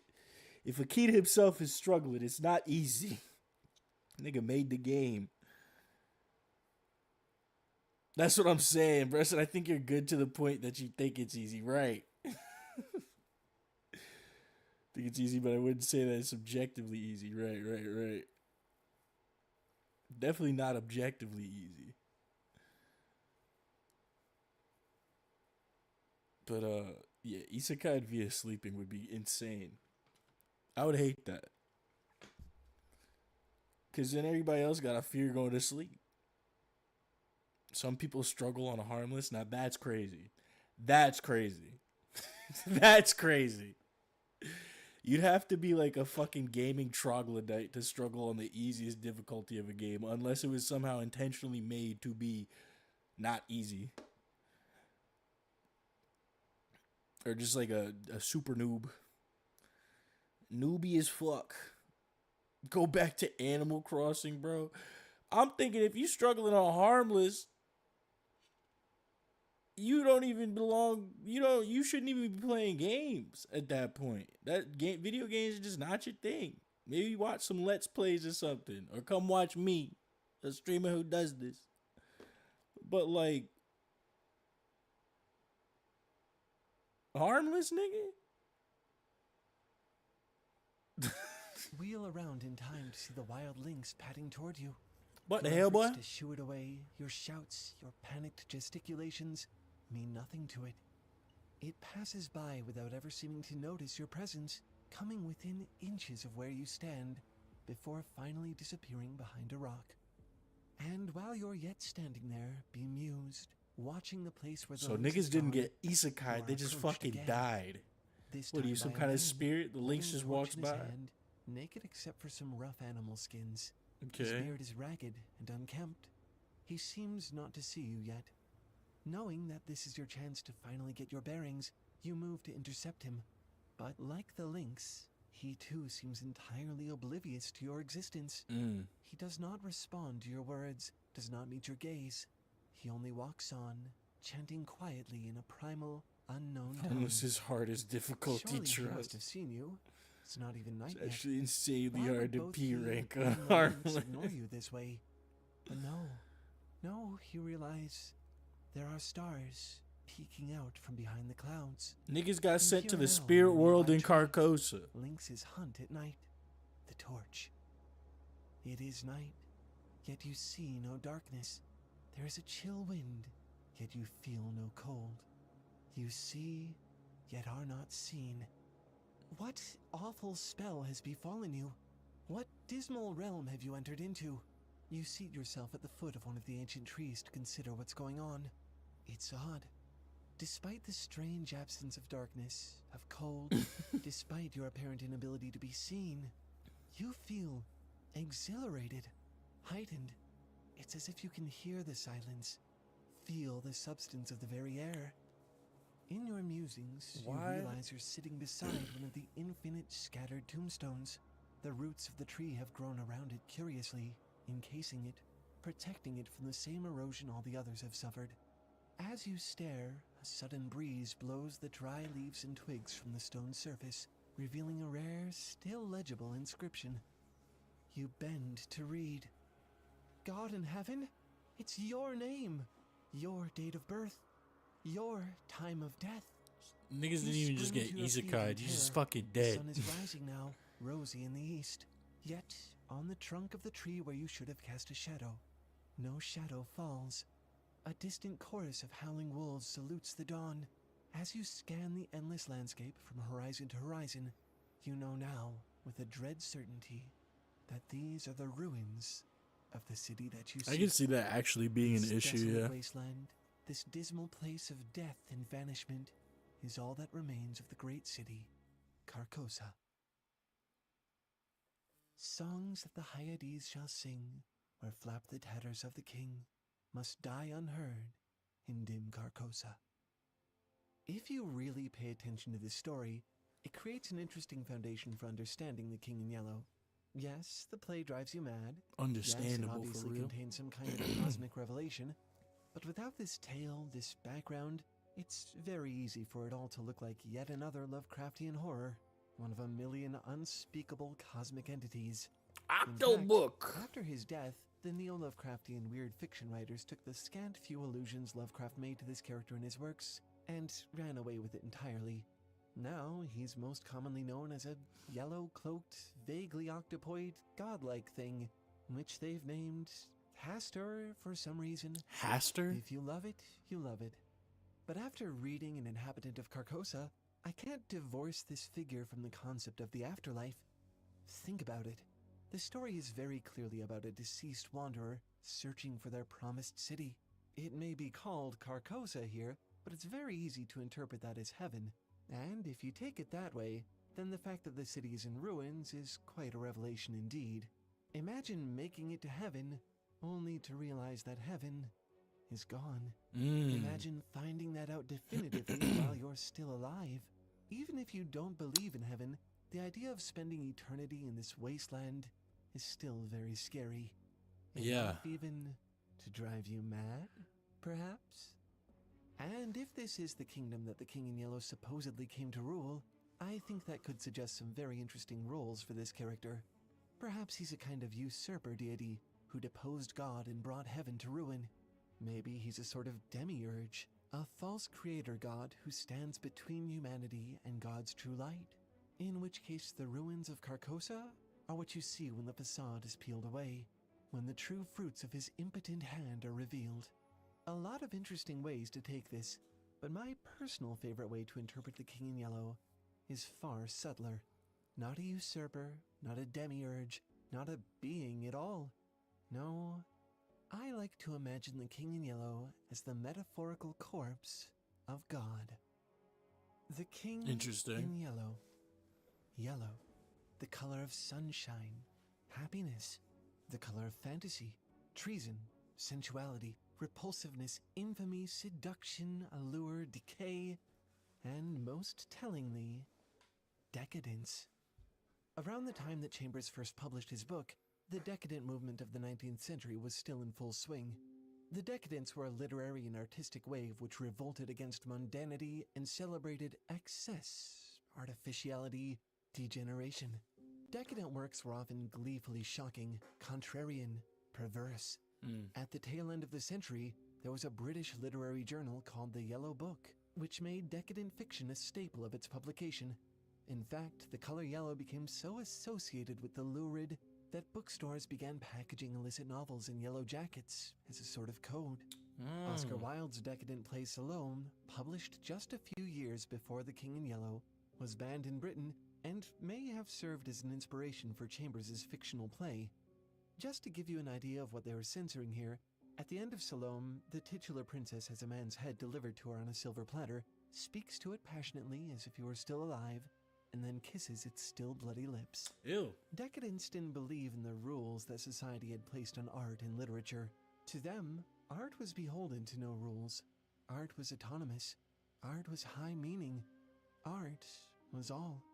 Nature, science, morality, society, rational thinking, the things that, for all of history, people had based their definitions of truth on. With the Decadents, these things had no special status.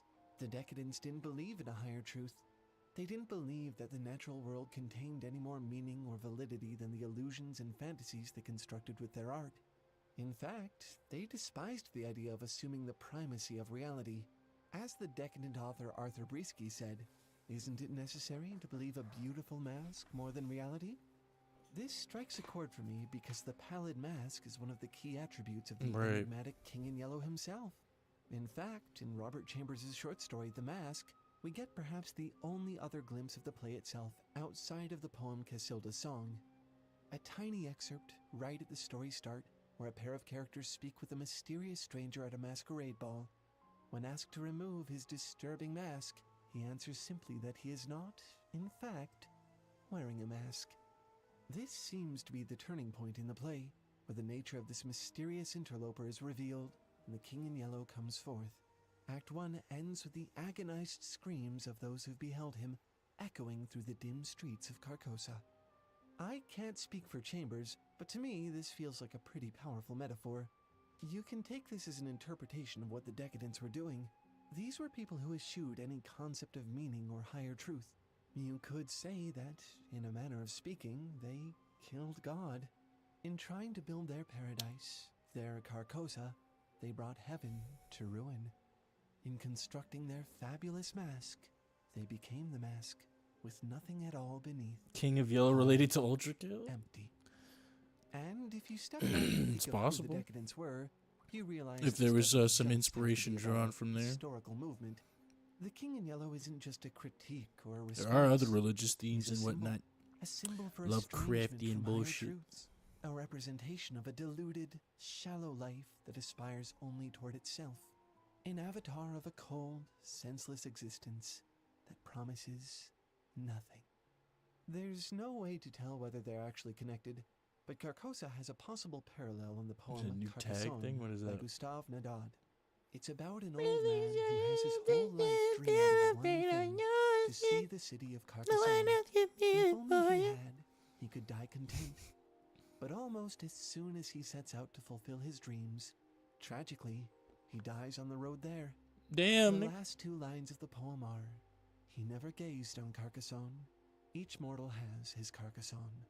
Much like the city of Carcosa, I think you can very easily take Carcassonne to represent heaven, truth, meaning, the glory of the really high and pure. In order to remain sane, you humans want and need to search for real truth. And I don't even mean that in a religious or spiritual No, sense. that's real. I mean it philosophically. You need to believe that there is something out there that is everlasting, natural, something supremely beautiful that glorifies existence. Even if it's just an ideal, even if it's only ever a belief, it's better than the alternative. To dream of your Carcassonne is better than to supplant it with masks and illusions. This, at least, seems to be the horror that the King in Yellow brings with him in the stories. Not tentacles, not bizarre glyphs in an unspeakable tongue, not eldritch cosmic lineage. The King in Yellow is an incarnation of spiritual meaninglessness. The hollow deity who is himself a mask. Mm. You've heard almost all of the poem Casilda's song by now, but the last few lines read, "Song of my soul, my voice is dead. Die thou unsung, as tears unshed shall dry and die in lost Carcosa."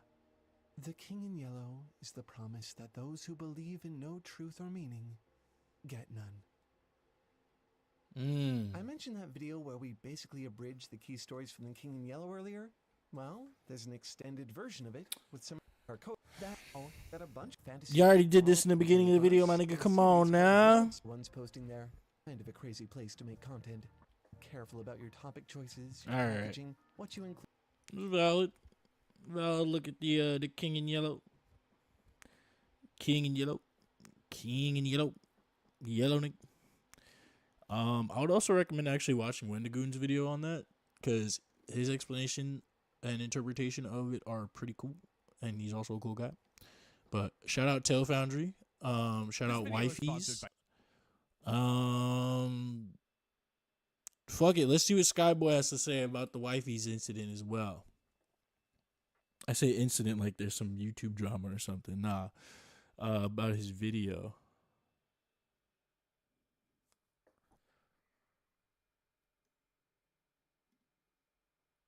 Hey, would you lead it? But yeah, let's see real quick. By Epic Games. For the this video is sponsored by Epic Games. For the past month, this YouTuber has been running an experiment on the entire internet. Wifey's last soon-to-be 2 videos where he solves a huge ARG are completely fake. For other YouTubers, this has caused massive controversies, but for Wifey's, literally no one cared. In fact, it's his best performing content ever. And that's because the entire thing was calculated. He even says it in the description of the other one that it's just an ARG that he made. I mean, yeah, like, do we really need a whole video talking about this? I'll go back too. I'll let y'all niggas see it. Disclaimer: don't read for spoilers. The ARG in this video is one that I created specifically for this video. Upcoming videos will continue to feature ARGs I find in the wild, but I wanted to experiment with storytelling and see if I can make an entertaining mystery watch myself. And to be honest, bro, you fucking did. It's cool. Do we really need a whole video on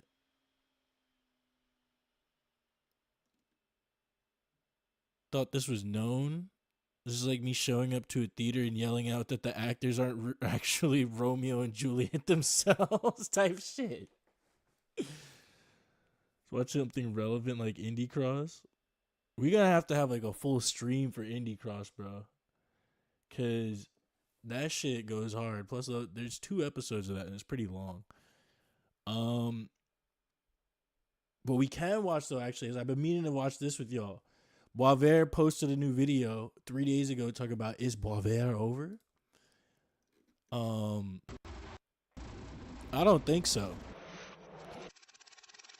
It didn't really seem like what we watched in the last shit was resolved at all, from what I'm remembering. But I was also just really confused by the end of that shit too.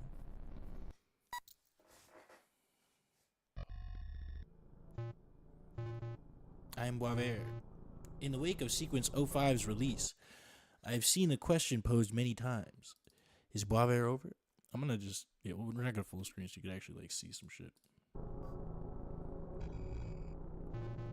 The story that began with "Take care" is over. Yes. Wait, what?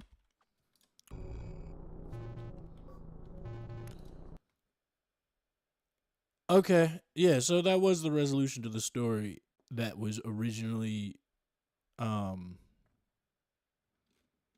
uploaded. But yeah, we watched that whole shit. So, yes, the story that began with "Take care" is over. Yes. The channel, however, will remain active. Alright, cool. If you wish to support me, that I may continue my work unabated, I have just reopened my online store, boisvert.bigcartel.com, okay?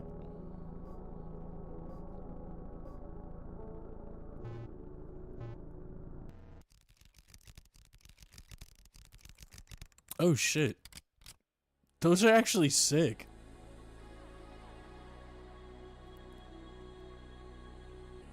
So I mean, this video is pretty much just an ad for bro's big cartel shop, but at the same time, though, I don't really mind it.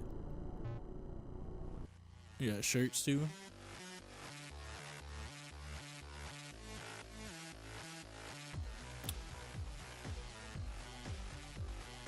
Is that the only design?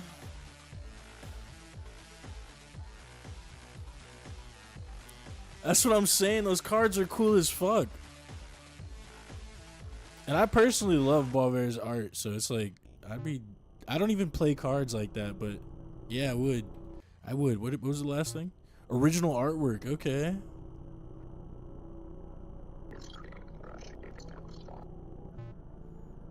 Hitter stand. What are we at right now? What's up, Matrix? Hold on. The store will remain open until blah, blah, blah, blah, blah. Other items.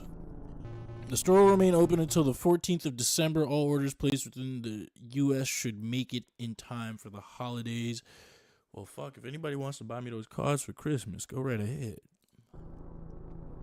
Or a piece of artwork. I could put that shit up in my apartment. I detest advertising in all of its forms, so this video will be deleted once the store closes. Oh, shit. Okay. Valid. I also have a Patreon if you would like to support me on a monthly basis. Yeah. Yeah, go support Boisvert. Thank you for your support, Boisvert.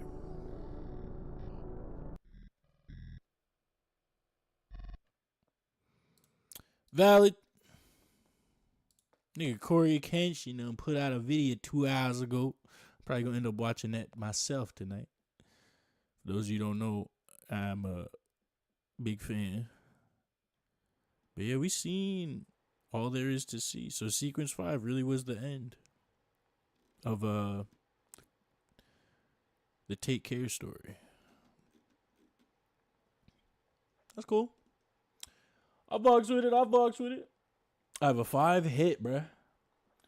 Matrix, what you doing over there? Get me in. Yeah, hit.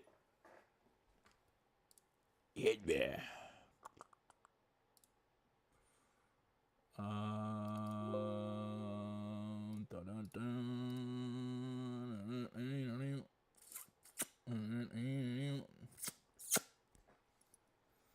Here we go.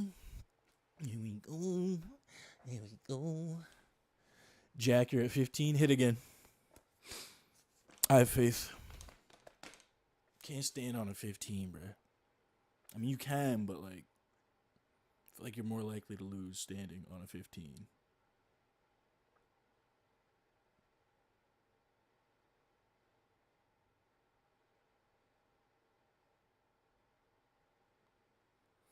Let me know. Yeah. Let me know.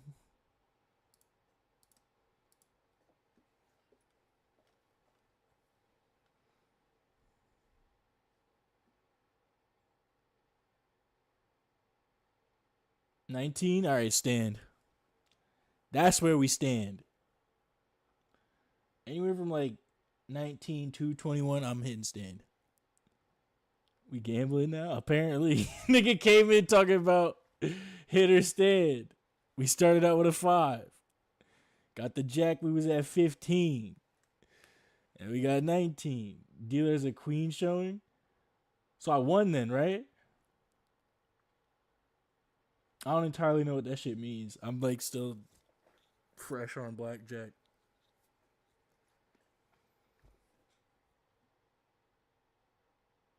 Fuck! Alright, we lost. Nigga hit the ace. I'm crying. Bruh. Ultra triggered. Or ultra rigged type shit. Man, fuck. Ultra trickery. Excuse me. So, what time is it? Actually, that kind of worked out perfectly time-wise. We got those 2 extra videos at the end that kind of explain at least the concept of evil within this this ARG that Wifey's has created for us. I'm looking forward to part 2. Hopefully that comes out sooner than later. Let's check bro's channel, and I'm going to hit him with a subscribe real quick so I get notified. This is valid.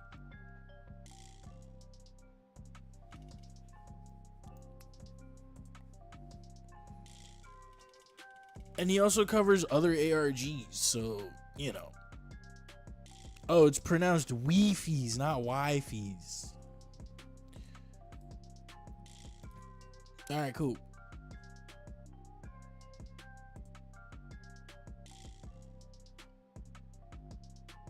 Yeah, it seems like bro makes just like decent long form content. More than decent long form content. I actually apparently have watched this video as well. I don't really remember it though, so we might watch that one back at some point.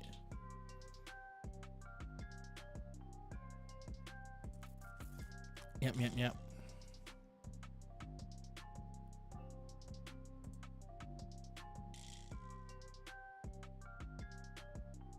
But yeah.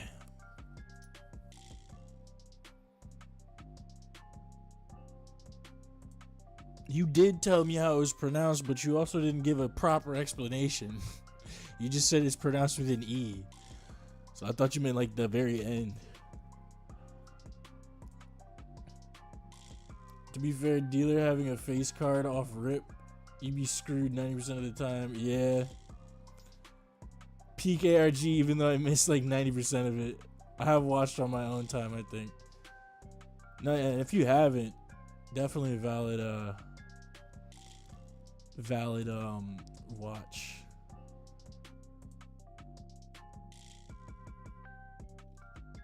He's got the ads. I don't need a laptop. I need a new PC. For months, I've been saying this. Still no Gatorade. More Taco Bell. Welcome back from the ads. At a Crunch Wrap yesterday, 2 of them. That shit was busting. Bro, I haven't had Taco Bell in a while, but like you saying that really made me want to eat a chalupa. I really want a fucking chalupa.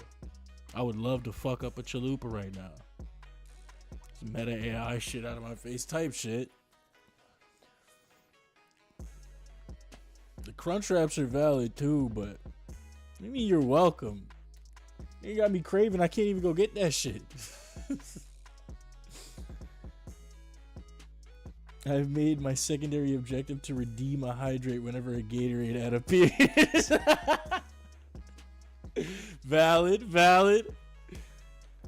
Bert over here capitalizing on that shit now with the hydrate.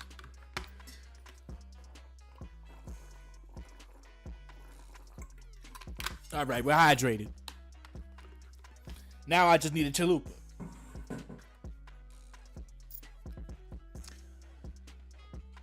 But yeah, I think that's gonna do it for tonight's stream though.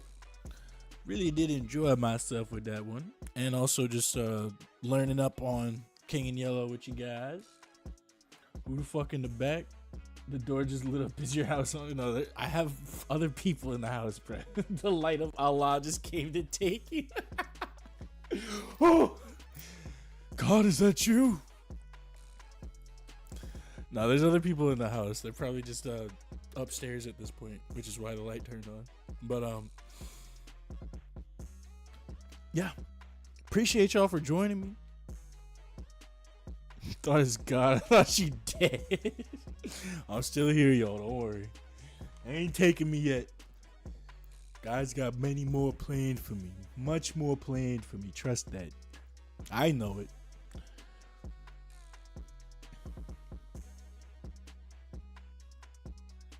Be talking to God on a daily. I'm gonna stream Ultra Kill after this. All right, bad. You enjoy that.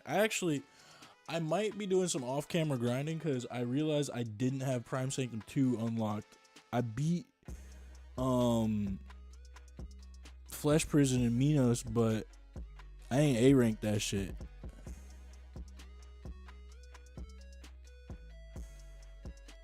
And we were talking about it before. You need at least an A rank to unlock the next one.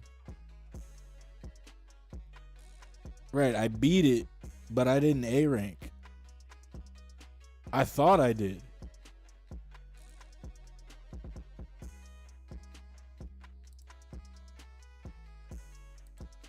So you just need to beat P1. You only need to complete. Okay, so I'm confused because last time I checked the game, let me just see real quick, and I'll show y'all what I'm talking about.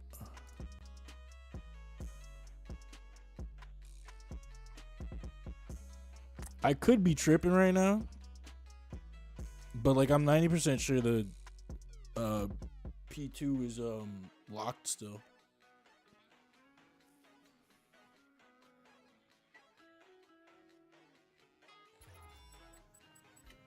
You don't need an air. Okay. Was not told of this information. I did listen to order though. That is gas. But why was I not told of this information? Bro, I'll start another new save file. P rank Act 1 and 2. Complete P1 and then see if the P2 door opens. Kyle, you like what the fuck? Where the fuck were you? This nigga wanna pop up for me, open it up cyber or ultra the fucking I almost said cyberpunk and then ultra punk for ultra kill. Bro said I could sense it literally right after I opened up the game too. But look, peep this, y'all. Hold on. This some bullshit for real. It's not unlocked. I don't have P2. So I think you do have to get like a certain rank on P1. I got D, so obviously that's not good.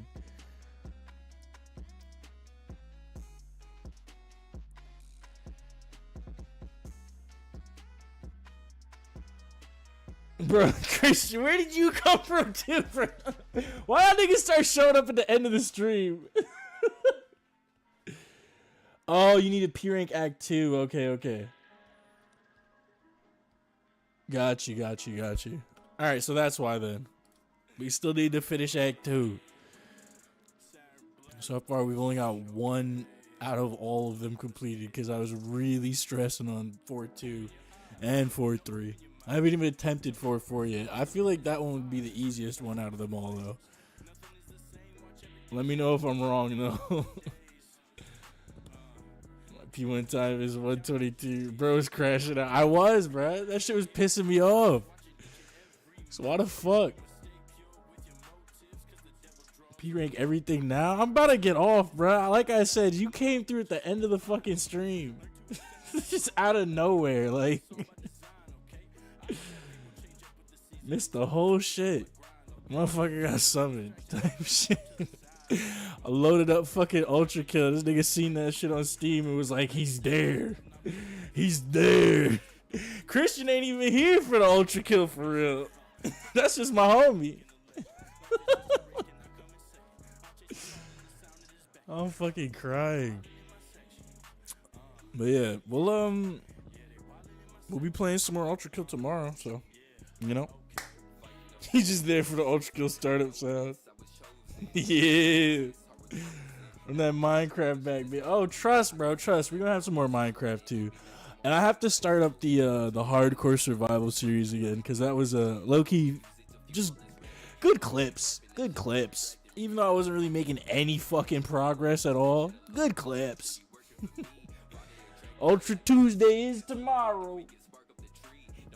Yes, and Dark Hours. No, Dark Hours we're gonna do on Friday. I'm thinking. Unless you're not free on Friday. Cause we'll mix it into Spooky Scurry Saturday, but I was gonna say we could have like a full Dark Hours stream type shit. Or maybe Dark Hours / Boom-In stream. And be sleeping in Friday. How fucking late, bro? You know I don't be streaming until like 3, 4, 5 o'clock. Sometimes later.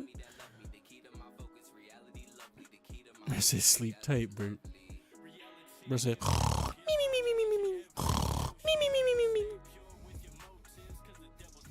swear to God. What do you mean, bro? How late? Spooky, scary taxes and shivers down your spine. Sleep in, I get up at like 3 p.m. Hey, bro, I mean, shit. Like I said, 3, 4, 5. You'll wake up feeling well rested and ready to get on the game. It's time to commit tax fraud and fraud. That is true. That is true. I'm actually really excited for that shit. Can't fucking wait. We're getting fraud soon. We're getting fraud soon. I mean, yeah, it wasn't the fucking, they had the goddamn, they had niggas going, in and out of an office building on the last, devlog, right? Ultra scary in OS. I'm pretty sure I actually, was that the one level that's literally, like the secret level that's literally just a horror map? With a fucking creature chasing you around? Because I already did that, yeah. This is the only way it should have ended. I'm crying.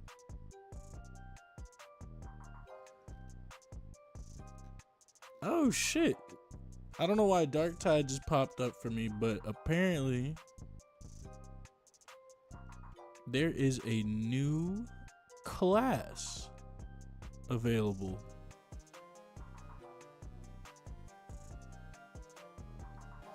Oh, you gotta pay for it, nigga? Not reinstalling anytime soon, then. A new class. So, here, check this out. Dark Tide. Warhammer Dark Tide.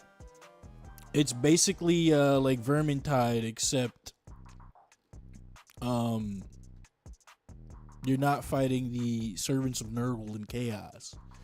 You're just fighting evil niggas in the Warhammer universe as like the Scions, the fucking basically like the lowest of the low, the scum of the earth. They throw you all into a squad and they're like, go kill shit for us. They just dropped a new class called Hive Scum apparently, and a bitch running around with dual pistols, which looks cool. Looks cool. But $12 fucking dollars, bro? Just for a new class? $12 for a new class? KKK is insane, bro. Alright, enjoy your food, bro. And remember, Aaron, I'm watching your Steam profile. Yeah, so you know I've been fucking grinding MapleStory out after the streams and shit. No, wait. We're not doing this. Yeah, for whatever reason, I just started playing MapleStory again. I don't know if y'all niggas know what that is, but they got it on Steam now too, so these niggas done deleted a bunch of the like. So the way MapleStory works is they have a bunch of different worlds that you can load into and make different characters. It's an RPG game, MMORPG that I used to play when I was younger. This shit lit. Everything like chibified and whatnot, but it's a good ass game. Or at least it was. Community used to be super active and all that. But this shit looked like a Cookie Run Kingdom remake. Hell nah, bro. I'm telling you, MapleStory been out, bro, like since I was a child. Yeah, it's ruined by pay to win, essentially. But the thing is, nowadays, it's not even pay to win. They just want you to win. I got on that shit recently, and they just came out with like a new class, apparently, too, called Ren. It's a fucking like anthropomorphic bunny nigga. Not anthropomorphic, it's just a furry bunny nigga. The ears are removable, thank God. So I just removed the ears. I'm not running around with bunny ears the whole time, but there's literally an event going on right now where they boost you all the way up to 200 and past that. Like, the goal is to just be boosted as fuck. So you just skipped all the end game content, and it literally like You go talk to Spiegelman. If you know about the game, you're gonna know who Spiegelman is. But there's this one NPC called Spiegelman.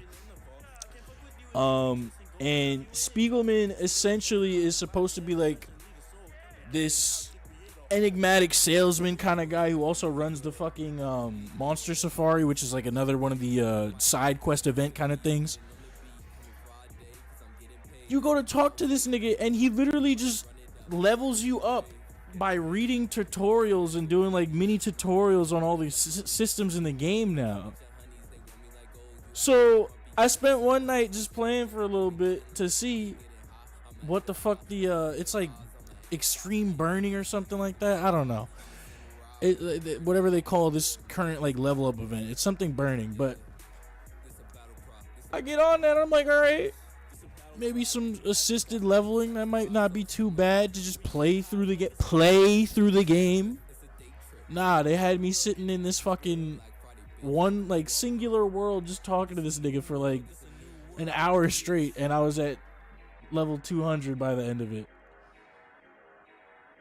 From literally doing nothing but skipping through tutorials. I didn't even read most of that shit. I would skim through like some of the more important stuff in there that you like to learn some of the newer systems, but none of it's important for real. It's just some nonsense. It's kind of disappointing. But after you get through all that, yes sir. Yeah. Hey. But yeah, once you get through all that shit, you actually play the game, but you're just boosted as fuck. Doing all like the late game areas and shit. And looking at all the late game mechanics. This is some stuff I actually haven't experienced myself before, because I don't think I've ever had a max level character in the game. Right, it does.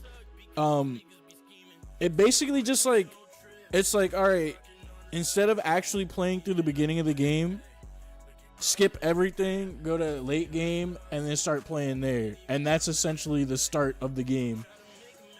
And it takes out all of the fun of figuring out how the skill progression system works.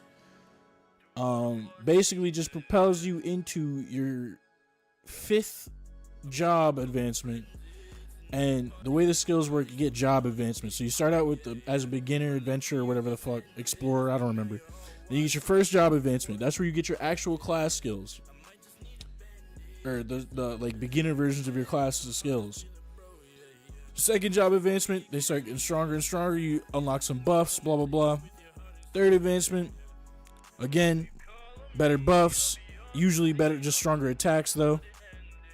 Fourth skill advancement is usually where I get to and stop, because you need to be like level 125 or 100 something for it, and that's not too hard to get to. I have quite a few 100+ characters, but this shit just jumps you straight into 5th job advancement.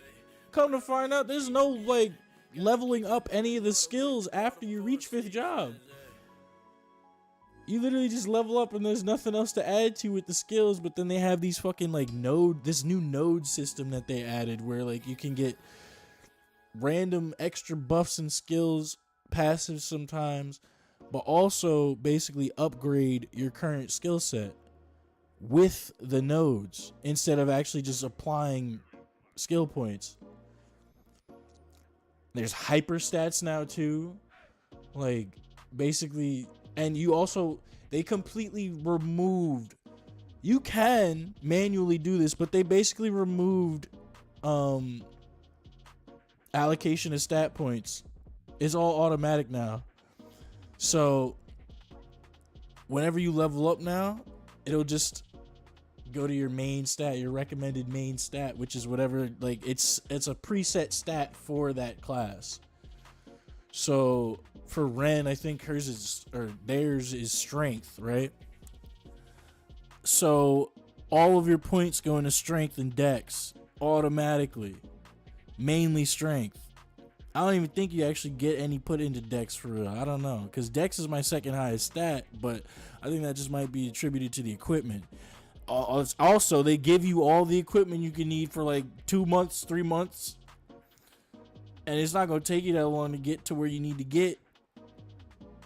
So I don't know. This is weird. It's really weird.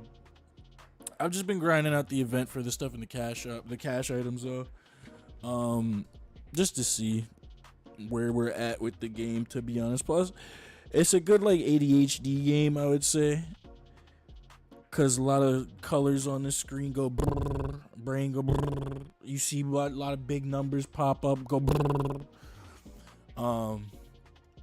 But yeah, I've definitely got more than 54.9 hours in the game though. I think that's just from like my recent activity alone. Yeah, the colors go brrr. Everything just go brrr. But anyways, that's just my little Maple Story rant. Oh, actually, the original Maple Story rant. You need ADHD recommendations? I got you, bro. I'll figure something out for you.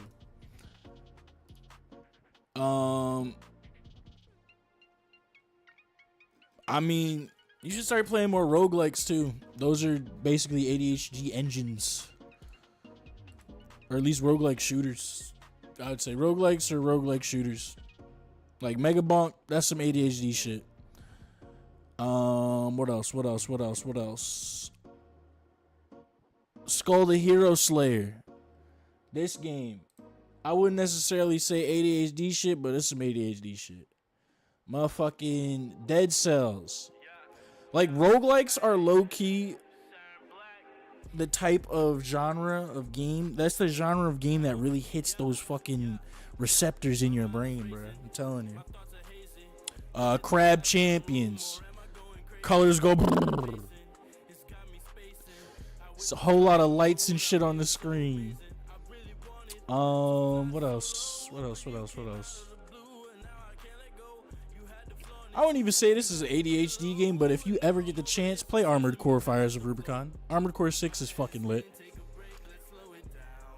I want it, but I don't have $10. Yeah, that's the thing. All these are paid. All these are paid games. We gotta find us some free ADHD slop to really get into.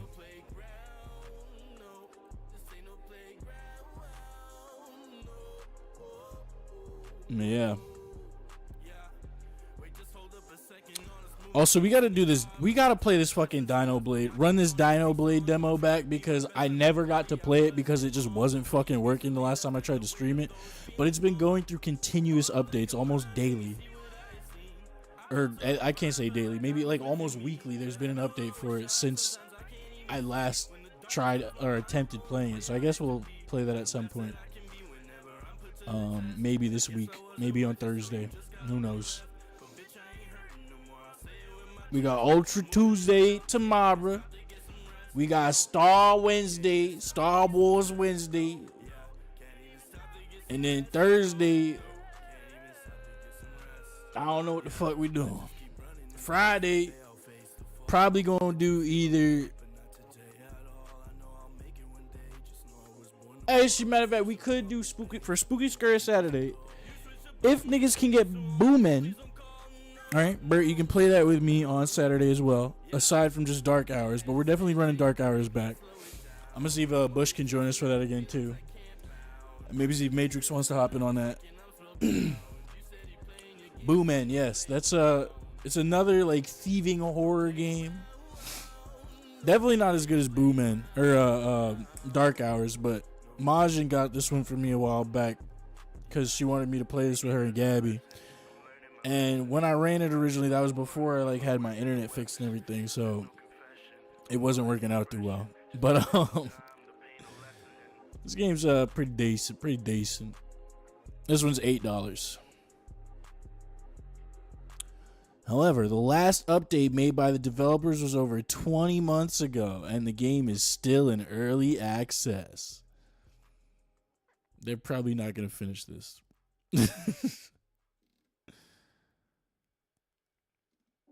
Make Booman great again. Please update the game. Valid complaint and or review and or criticism. But yeah, update the fucking game.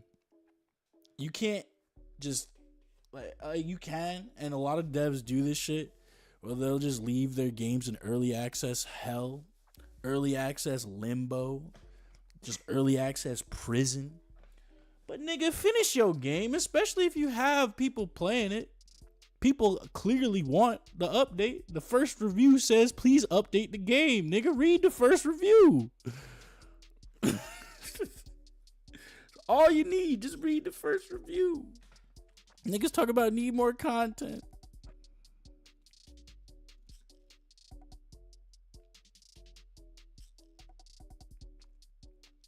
Nigga said can't sex the ghost. Steam sad. What the fuck? Drew Karka. Strange addict. Oh yeah. People seem to really like this game, but the devs don't want to fucking finish it. And it's their own. Wow, that's crazy. You telling me this your only title and y'all niggas don't want to finish the game? What the fuck happened? Did the team break up? Did like what happened? What happened? Finish the fucking game. Yeah. Oh yeah, that just reminded me of my little rant I originally started with for Maple Story. Whole reason why I even started playing that shit again was because they recently released an idle RPG on the App Store. And that shit sucks. I can't stop playing it either though. But I'm not even playing it for real. I've literally had this shit running on my phone this whole Jesus Christ. Running on my phone this whole time. Just chilling.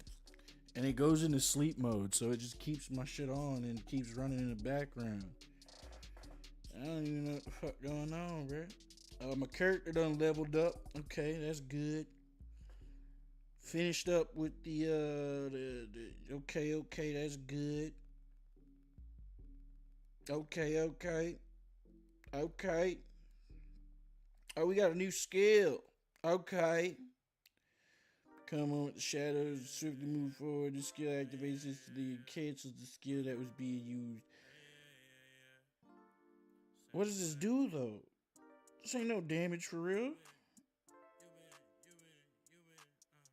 I need more attacks, nigga.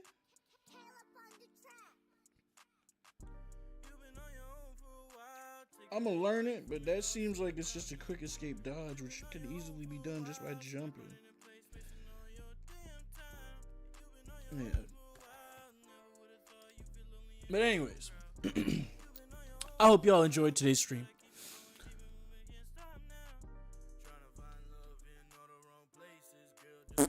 Brain fart. I keep forgetting. Let me get into this little rant too. The thing with Maple Story, the OG game, the actual the fucking PC game, the OG, the original, the game on Steam. They fucking deleted all the worlds.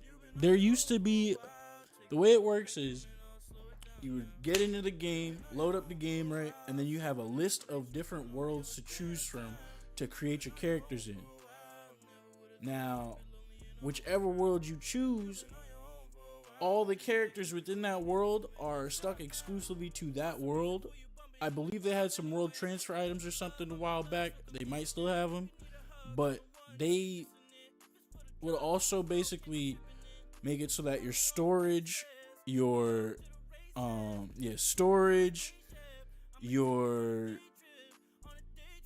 it was world based. Everything was world based. So if you had like characters in one world but then decided to go to another world to make some other characters, you can't transfer any of the items or any money or anything like that between the worlds. They done deleted all the fucking worlds except for like 3 of them. And luckily, I still had some older characters in one of the worlds, but I had a bunch in like across the world space, the universe. So I lost all my shit. I don't have anything in the game now. And like I wouldn't be so mad about it if normally I wouldn't really be mad about something like that, but some of that shit had monetary value for real. Like I've never paid for anything in the game with actual money, but I've managed to amass a collection, or I had managed to amass a collection of highly expensive in-game items that could have been sold for real money. Or I could have sold the account for real money. Now I can't do that. It's not like I was really planning on doing that at all either, but still, it's like all them collectibles and shit, all that time spent grinding, trying to get the misos, working the fucking open market and shit, bruh. Like, I used to be an open market fiend, bro. I was out here fucking flipping shit left and right. Buy something from one nigga and then go sell it to another nigga for like 10 bill. You get like a 16 bill chair. You can sell that shit for like, or not 16 bill. You get like, let's see, like $100 million chair, 100 million miso chair. Sell it to another nigga for like 500 million. We over here making money, profiting. It's working the fucking market. Can't do that anymore. All my characters gone except for one world's worth. And I'm like 90% sure most of them niggas don't even have shit on them for real. But it is what it is.